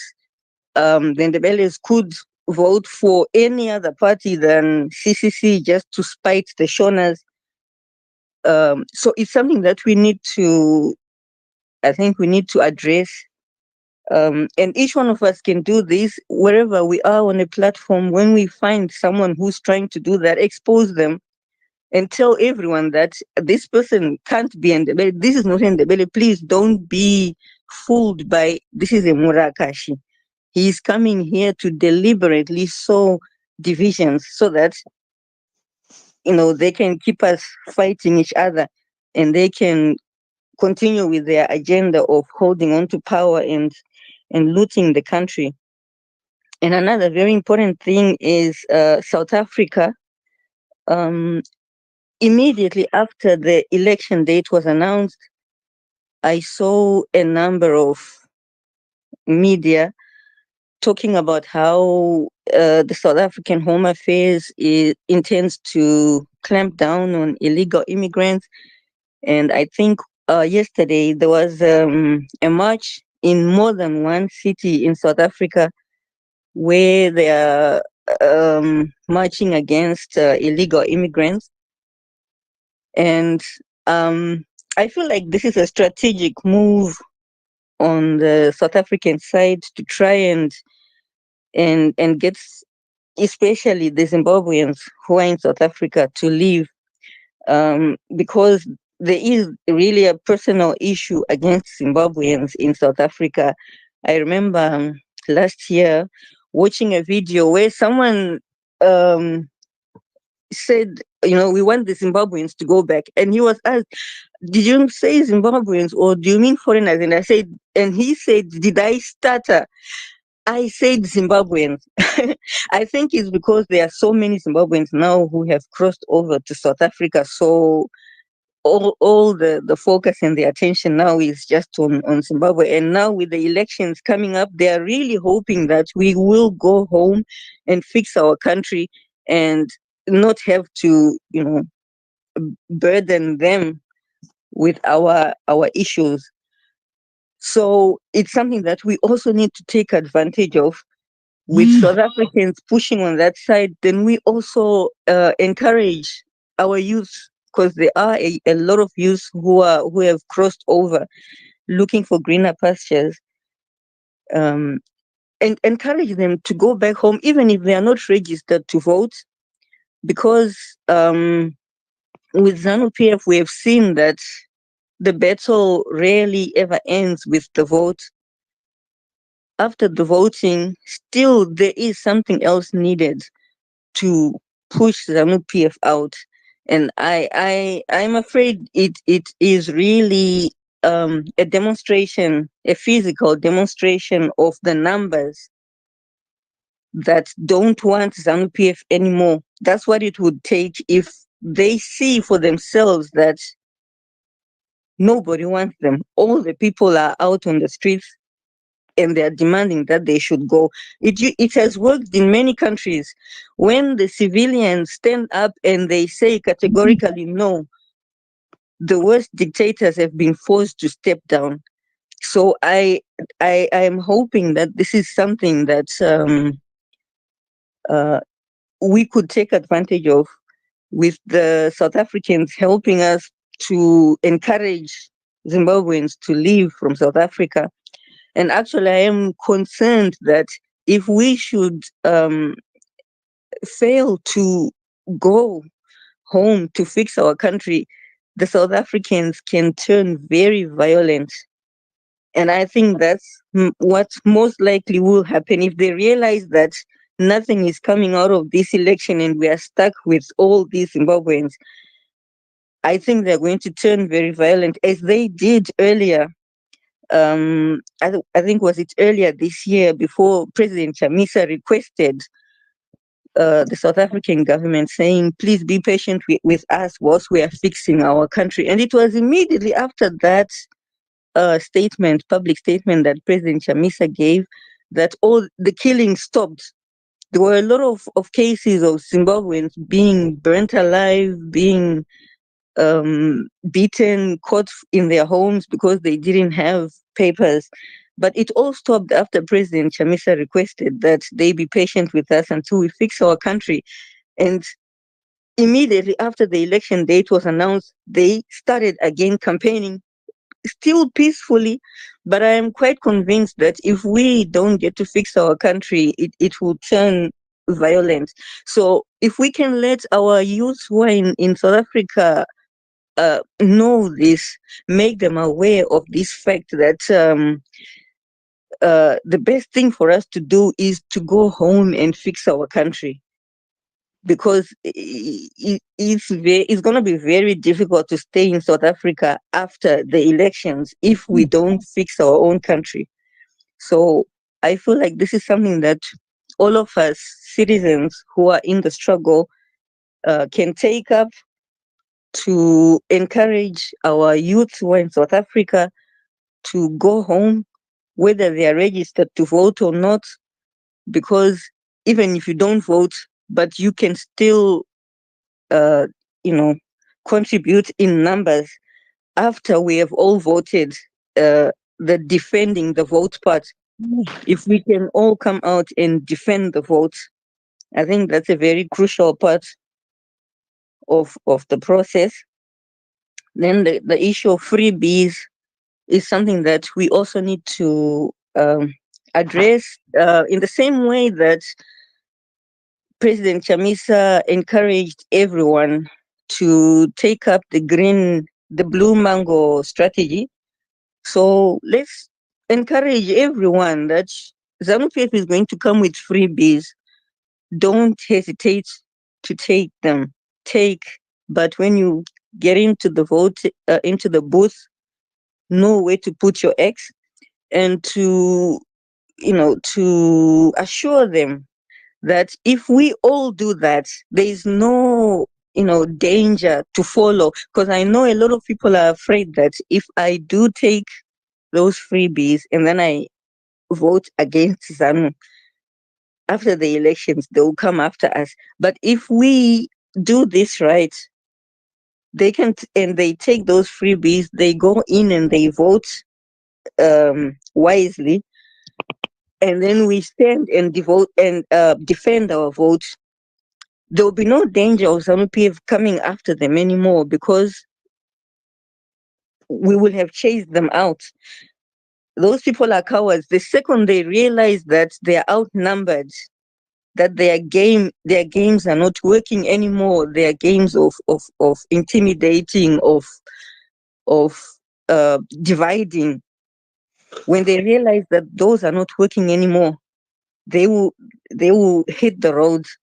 And I am convinced even the soldiers, when they realize that ZANU is losing anyway, they will very easily turn and stand with the people, because I'm sure at the moment the one thing that keeps them, you would say, loyal to ZANU-PF is the fear of what would happen to them if they tried to stand with the people and then it didn't work. There would be consequences, that they'd have to face.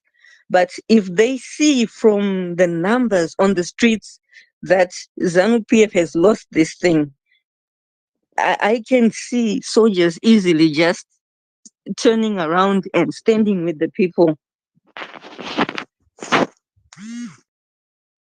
Oh, sorry, there's a call which is coming in. Okay, it's okay, Leader Estella. There, let's quickly get to back to Dr. Maifa and give us the next speaker. Thank you very much, Champion Estella. Because of our time, I think I'll give the next speakers 2 minutes each, because we are rounding off. We are no longer getting new speakers. We need to end at exactly or before 1 o'clock, because we have another program at 1:30. So freelance take the mic, please.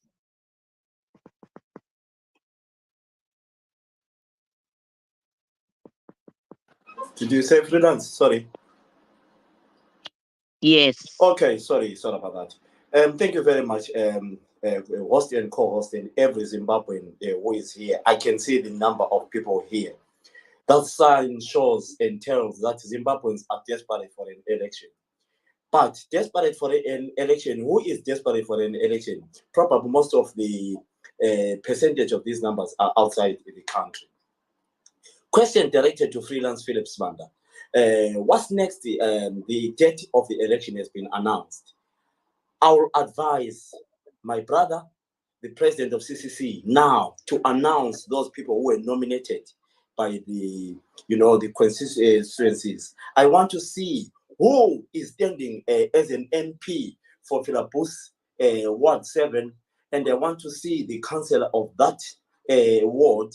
I want to see, is now the time for announcing all those who were nominated. It's high time for me in the diaspora to put effort to contribute to change my constituency by knowing who I'm voting for. I don't want to have a candidate who I didn't think was part of our destination. So it's high time now the leadership of the CCC give us the names, then we prepare. Right. Another question, freelance, in less than a minute. The date of election has been announced. What's your take? What are you going to do? It's my turn now to prepare the journey of traveling and save money to buy my ticket when I'll be going to Zimbabwe to vote. Right. Am I doing anything? Am I sending fuel to my brothers and sisters who are in the neighboring countries to come and vote? Lastly, my friend, my brother Nelson Chamisa, you did a wonderful thing by coming to the UK last time before the election.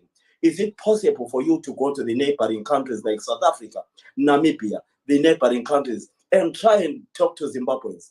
We need some meetings here on the space, as usual, so that, we can pass the messages to our brothers and sisters. From the Air Marshal Commander, freelance, Philip Smanda, thank you for your time. Thank you very much. Much appreciated, Kuma Freelance. And I would want to believe your concerns are almost the concerns of a number of people. Yes, we know a lot of people are so much concerned about who is going to be representing them, but I'm sure everything's under control and it has been strategically put in place in order for our members to transition into the new Zimbabwe. But thank you very much, Nkoma Freelance. Nkoma Atenda, I see you are here, but Tapiwa has been here. I'm going to be giving Tapiwa some 2 minutes for him to speak your mind. I'm not going to be asking you any question anymore. Go ahead, Tapiwa. Thank you very much. And yeah, this is a very, very democratic space, and you're a good host. And what I want from Zimbabwe, I'm from diaspora. I'm not going to vote anywhere. Of course, I'm going to support the democratic process in Zimbabwe. What I support is unity. I'm very old. I'm not young like you. I'm very old. The Zimbabwe I know is the Zimbabwe that people converge, people brainstorm, and you get the best solution out of the convergence and the discussions that people can have. That's the Zimbabwe that I want. And I'm not going to like choose sides because I basically believe that everybody has a democratic right to choose what they want. But if you ask me what side I am, I'm on the side of Zimbabwe. I'm on the side of a politician that actually promotes Zimbabwe as it is, no matter how bad it is. I would prefer a politician that basically gives me programs, because I come from engineering background. Give me programs so that we can plan. Right now, I got a slow. I'm slow this week. I'm just wasting my skills on other people who are rich, but I can't do it in Zimbabwe. I want a politician who can give me an opportunity to actually reticulate water in Mapuku. Tapua, you got a tender. Okay, well, put your money there. Okay, I will do that. I get a bit of money and I get a bit of girls, of course. Yeah, I love my girls. Yeah, that's it. I'm not gonna be caught up in emotional things that basically don't make any material sense. I want improvement of life in Zimbabwe. That's it. I'm not gonna lie to you about ZANU PF, I'm MDC, I'm CCC. No, I'm just gonna say I'm a Zimbabwean who's fed up living in a country, foreign country. I want to do what I do here in my own country for the benefit of my own people. Allow me to do that. Thank you.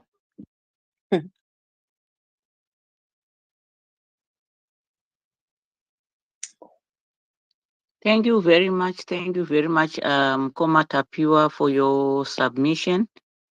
We all love Zimbabwe and we all wish we could be doing what we are doing where we are. We could be doing it in the motherland. So it's about us. Let's all do what we can so that we can be home and improving our beautiful country. Vakuru vanoti kusina mai hakuendwi, and tinotozviona kudzinyika kwatigere kuti haiwa chokwadi, we made a mistake, kusina mai hakuendwi. Let me call upon Tendai to give submissions at this moment. Thank you very much, Dr. Maifa. Thank you very much, Nkoma Denford, for hosting this space, speakers, and the rest of the audiences in the auditorium.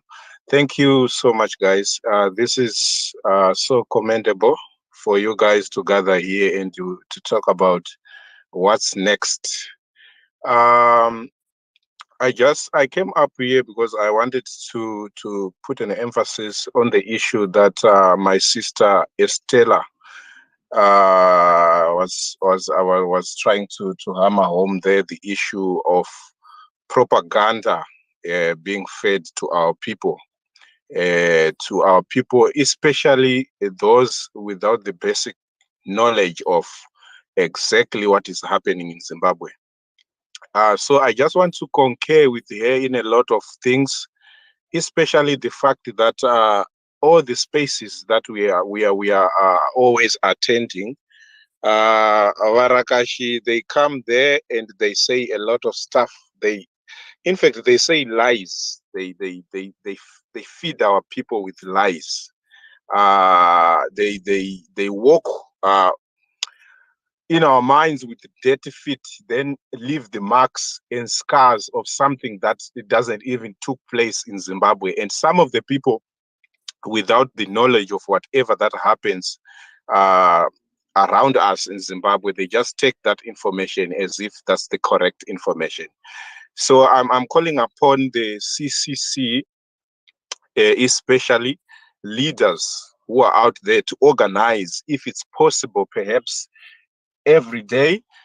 They have to probably bring a speaker on each of the spaces. I don't know how are they going to do it. If they can bring one speaker each day on a space who is there to educate the people about exactly what is happening in Zimbabwe, be it voters' roll, be it what we'll be doing when it comes to voting, be it what will be happening in the rural areas, and like the issue of unity and so forth. It needs them to organize something that we can say, this is how we're going to move each day on a daily basis. We don't want a situation where we have to go and beg. For example, we go and beg a deputy spokesperson or Stalos, or we go to beg spokesperson Fadzai Mahere to come to the space just to tell us exactly what we should do as citizens. We don't want to see those situations. This is the time now, because elections are just around the corner. This is the time that we have to campaign. And the very important tool as we speak now, it's social media platforms, because social media platforms can make information to go quickly. If anything happens in Mzarabani, we have to know what is happening there through social media. People, they tweet about it, they take pictures, they take videos, whatsoever, and they circulate, we retweet, whatsoever. So the same with campaigning. They can come here, then we can discuss issues, then we talk exactly what is on the ground, because we don't want these propaganda guys to come and abuse us on spaces. Yesterday, I attended a space. Let me just be brief. I know that we are running out of time. I attended a space yesterday hosted by, I think, the Kenyan guy called Kennedy. And the list of speakers that were there, most of them was Warakash. When I got in, they give their submission, they cause commotion, the space was so chaotic, they interject whenever they want, they were given privileges of talking, blah, blah, blah, whatsoever. And we did not have that much time as the opposition party to express ourselves, to defend ourselves, exactly what was being said by Warakash, which was not true. So these kind of things, that's when we say we need to bring especially eloquent people who have the capacity to speak eloquently, not a layman like me and I, because me, I can just come and take and say 1, 2, 3 things, but I'm also not on the ground. We have people who are on the ground in Zimbabwe, who have much knowledge, and they have covered a wider and a variety of things in Zimbabwe that they have to share on spaces like that. And when we have those spaces, our CCC people, we don't see them. So what are we portraying to our own people? That we can't defend ourselves. And this is the time of campaigning. We should be defending ourselves. I'm so disappointed about that. Although Kennedy was not fair and neutral on that space, we all know that he was not neutral, and we have to complain about it. Someone tweeted about it. I retweeted, and also I have added my comment and say it was not fair at all. It was not neutral. So next time, please, guys, when there's a space, I want to see more CCC people come defend this propaganda, and let's educate our people as we are going to elections. Better Zimbabwe is coming, and better Zimbabwe is coming through CCC. Don't listen to whatever things people they're going to try to say. Then the other last thing that I wanted to talk about is the issue that was said by Sister Estella of the South Africa and so forth. Of course, we can see what is happening in South Africa. Currently, they say you should go home, blah, blah, and so forth. What is very important with this issue is when the election days are closer, let's all go there. It doesn't matter if you're a registered voter or not. You can go there to your rural area, to a polling station, be there with your people to protect your vote. You don't know what is going to happen there because the rigging process is not going to work for them. So what is going to happen? They're going to use maybe perhaps violence on the polling station. But when we are there, when we are many people to defend our vote and to protect our vote, it's very good that we will be in numbers in our rural areas, be it also in urban areas. So we need to go back home. It's not like we're going to say to our bosses, we no longer be here, we are going to Zimbabwe because Zimbabwe is going to be great. Economically, our economy has been destroyed. So it will take us time. Of course, you can be here, protect your job as well, but you just rush home. 1 week, 2 weeks, it's just here. I think a bus costs only 1,200 to get to Zimbabwe. I'm talking from Cape Town. What about someone who is closer in Johannesburg, Pretoria, Polokwane, whatsoever? So we need to be there on the ground, even if we do not vote, to protect and help those who are on the ground. That's the contribution we can contribute, regardless of the donations that we always donate. So the issue of CCC, as I learned, I say, please, guys, our leaders, organize a speaker each day. We must have a space with a speaker that we know this person is on the ground and helping our people and educate our people. Let's not allow Warakashi to come to our spaces to disrupt us. The time is over. We don't have to discuss with them. We don't want to discuss with them. We want to move forward. We don't have time. Thank you. Thank you very much, Mkoma Tendai, and I know you have got a very tight schedule there, but you committed yourself to come to us and speak your mind. We always implore you to come and speak to us about such very important messages. In particular, as we speak about what happened last night, I was also very worried about the angle at which the moderator was taking the discussion, but it is a discussion for another day. We are rounding up on our program, and unfortunately, we are not going to be accepting any new requests. I see Mike Gwaze is requesting to come and listen until you will be speaking for only 1 minute or so, because we would want to quickly finish our program. Let's have Mambo Dobbs, and then and you only are going to be giving your rounding remarks. Thank you very much, Chief Dobbs. Go ahead. Yeah, many thanks. I will be just a quick. What it is, it's about what it and I say is needed to be looked at and implemented very soon. We all know that Warakashi do what they do, but those are some of the people who are not clever. Most of the time, they remove us from their space, but they wanted to come here and listen to us. When they remove to us, you say you people are always protesting against the SANU-PF, but they are the ones who are running after us. And we also have to consider what our party is doing. Like recently, there are those who have missed their names on the voters roll. They are filling the downloading and filling affidavit. I have encouraged so many, but the rest of them they didn't find. They couldn't download it. They couldn't find the commissioner of oath to stamp that affidavit because the police commissioners of oath are not willing to assist. So I was trying to just look for somebody who is a lawyer or anybody who can just stamp those ones. If we know them among the CC, it's rather better for us to just request them and those who with the printers who can print those affidavits so that they can print for those ones who want to fill them and file their complaint so that court application would add weight. Those are some of the things we were doing today with other people from ZANU-PF and other parties who were also complaining to say their names are missing because they have indicated straight to their colleagues to say, if you don't change the way how we are doing, we are going to vote CCC and our names end up missing. Those are my contributions. Let me just hand over the mic to you, host and co-host. Thank you, Uncle Dobbs. I'll give this 1 minute to Maigwaze. 1 minute. We are rounding off. I'm so sorry I joined this space late. I just want to congratulate you, real people. You know, there are some people who are real and there are some people who are unreal. So thank you so much for being real. I just wanted to say, Pachedu is asking us to contribute some money to defend our vote. And I've seen since they put their GoFund, nothing is moving. So can we please support them? Because they are really helping us to be where we want to be. But I want to raise a flag for Zimbabwe for you guys on this space.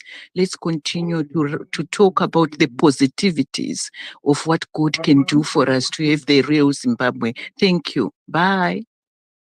Thank you. That was short and so sweet.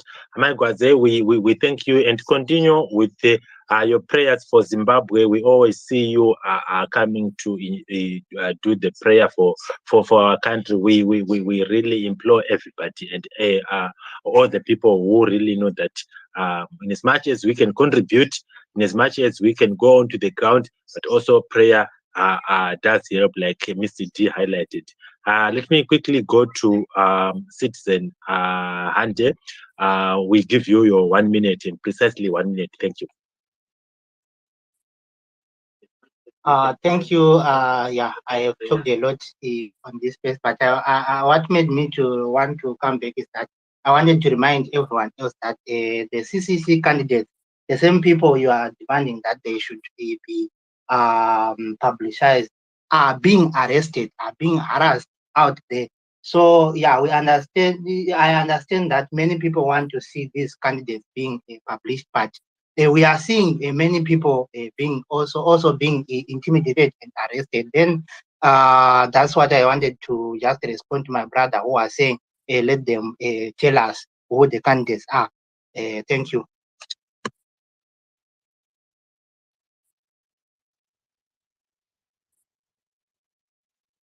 Thank you very much, Citizen Hande. Thank you very much. Chiremba, 1 minute. Thank you, Dr. Maifa, and everybody on the space. It has been a great space. Um, thank you for everything. What I wanted to reiterate was the idea of propaganda. Social media is our space. Okay, they will try everything to regulate us, but we are going to speak our minds, what we care about as Zimbabwean citizens. And I'll tell you that they are not going to make life easy for us as to we head into the election. It's going to get worse. They're going to be more brutal. They're going to arrest our people. They're going to do everything within their power because they realize that power is kind of slipping away quietly as we are watching. So that means that we have to double up our efforts wherever we are. I mean, and I'm asking everyone here who has common sense, do what you can wherever you are with your capacity. If you're a journalist like my brother Simba, what are you doing to make sure August 2023 we're going to be free? August 23. So everybody, I'm picking on my brother, but the point being that this is work that belongs to all of us. Even those in ZANU PF, I know you guys, some of you are paid $10 or whatever to defend the impossible. And that's why a lot of the people that we see defending ZANU PF, they're busy trolling us, busy tagging us on useless stuff, criticizing, attacking our president, not criticizing, but mocking our president. That means you don't have content to even share with the people of our country to encourage them to vote for your party. So I know inside your hearts you realize that there's nothing to defend here. You can't defend failure. You can keep trying, but citizens are smarter. So I am encouraging everyone, wherever you are, to shine the light, keep speaking up. Your voices matter, they mean something. Let's do everything, fundraising, donating. Some are good at security, by the way. We cannot have Madara achititeme samsoro. I'm just saying that. Imagine when warukunetsa ima 80-year-old, 70-year-old vanasekuru venyu. If you think of it that way, I think the way we approach everything will be different. We will look at them and say, you are just as citizen as you and me. So you have no right to be abusing us. You have no right to be mistreating our loved ones. You have no right to do that. Nobody gave you the power. The power you're using belongs to the people, belongs to the citizens, and we are the citizens. Thank you very much. It is always a pleasure. It is always a pleasure to have you, Dr. Ranga, with us and sharing the space with you. You have always enlightened us on issues of diversity, and Zimbabwe is always in safe hands when we have got the caliber of you amongst us, and that's good to hear from you. I'll quickly go to Leader Estella. Give us your last shot in 1 minute. Thank you.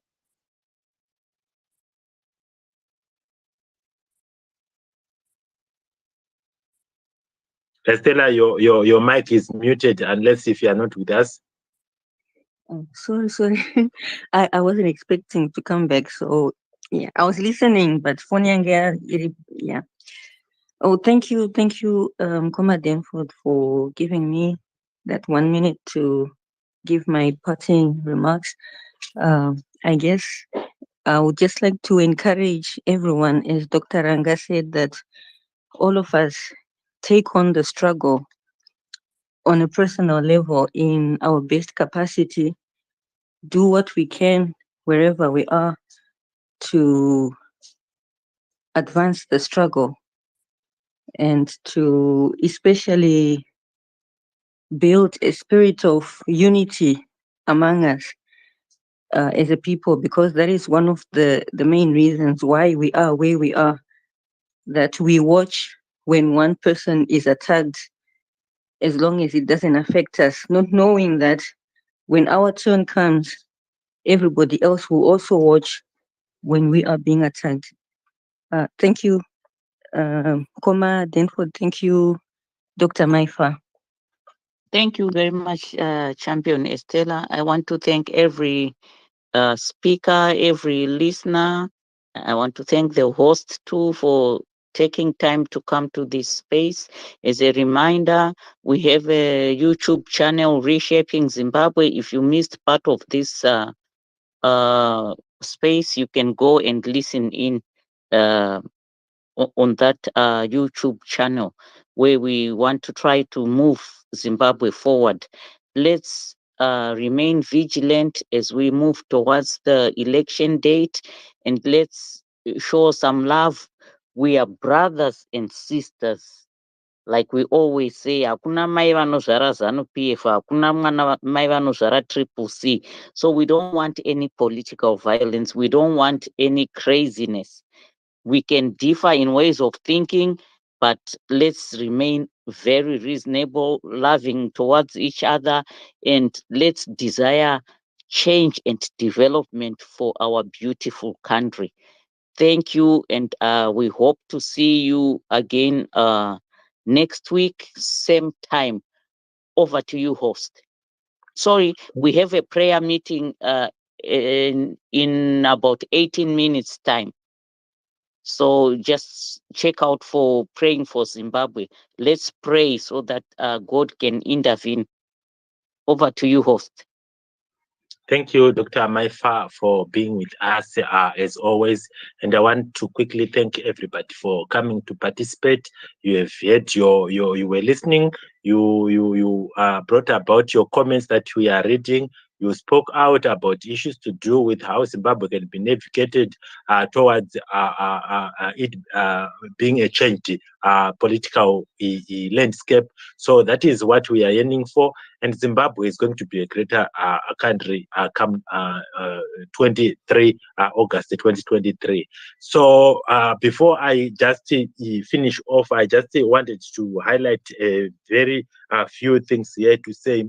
History has told us that Zimbabwe, towards any election, we have had situations where we have a number of electoral amendments, and these electoral amendments are not fulfilled to an extent that from 1999 up to date, we have had situations in which the opposition has tried frantically to make sure that the electoral playing field has been leveled in order for every political player to be given an equal opportunity to make sure that they fare well in an election. But Zimbabwe, ZANU-PF has always been given a little bit of an edge during the election. 2008, about February, we have had an electoral amendment bill not being passed. Just right now, we have had an electoral amendment bill that hasn't been passed, which could have made it easier or would have leveled the electoral playing field. Nothing has just happened, meaning to say we are going to be battling in order for things to come right. We are putting so much of pressure to the regime in order for things to come right, but things are not coming on our way. But we are always optimistic that if we come together, if we rally behind our candidates in as far as the opposition is concerned, ZANU-PF can just pile on pressure, but change is inevitable in Zimbabwe. This is what we need to do. As we draw closer to an election, Zimbabwe has got to come to the citizens. Zimbabwe is not supposed to be in the hands of the few elite who have abused their authority towards the country. But we need Zimbabwe to come to the citizens. Until we meet again next week for yet another topical issues that we need to discuss as Zimbabweans in order for the country to be changed. Thank you very much Zimbabweans to come. I just want to quickly thank our YouTube channels, listeners and viewers. I would also want to applaud our Change Radio listeners and viewers. I would want as well to thank our Facebook listeners who have been always with us, and most of them are important parts of Zimbabwe. Thank you very much for joining and spread the word that we are spending in Zimbabwe.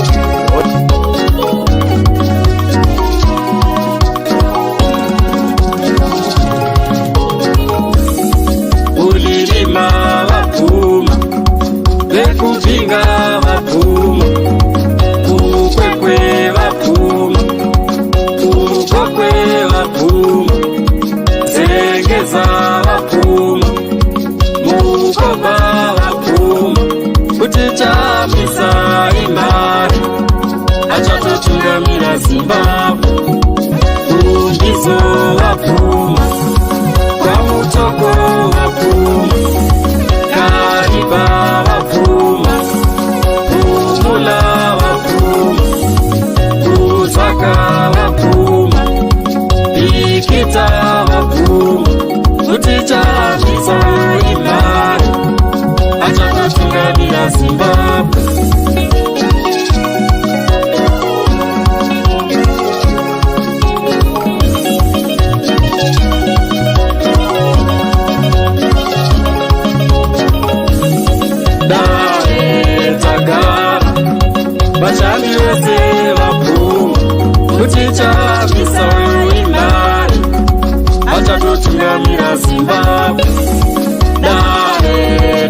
chakutungamira Zimbabwe.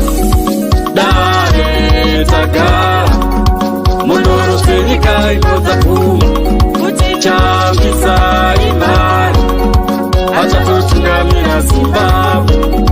Dare tagara ndiro zvichekudenga dzapfuma, chambisa imari achatotungamira Zimbabwe.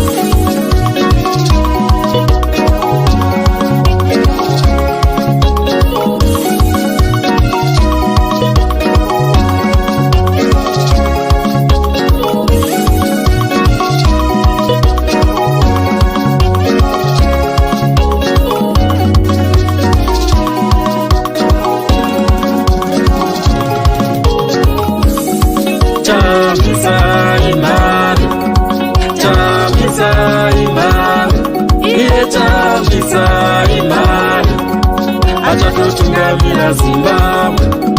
Chambisa imari, chambisa imari, iye chambisa imari achatotungamira Zimbabwe.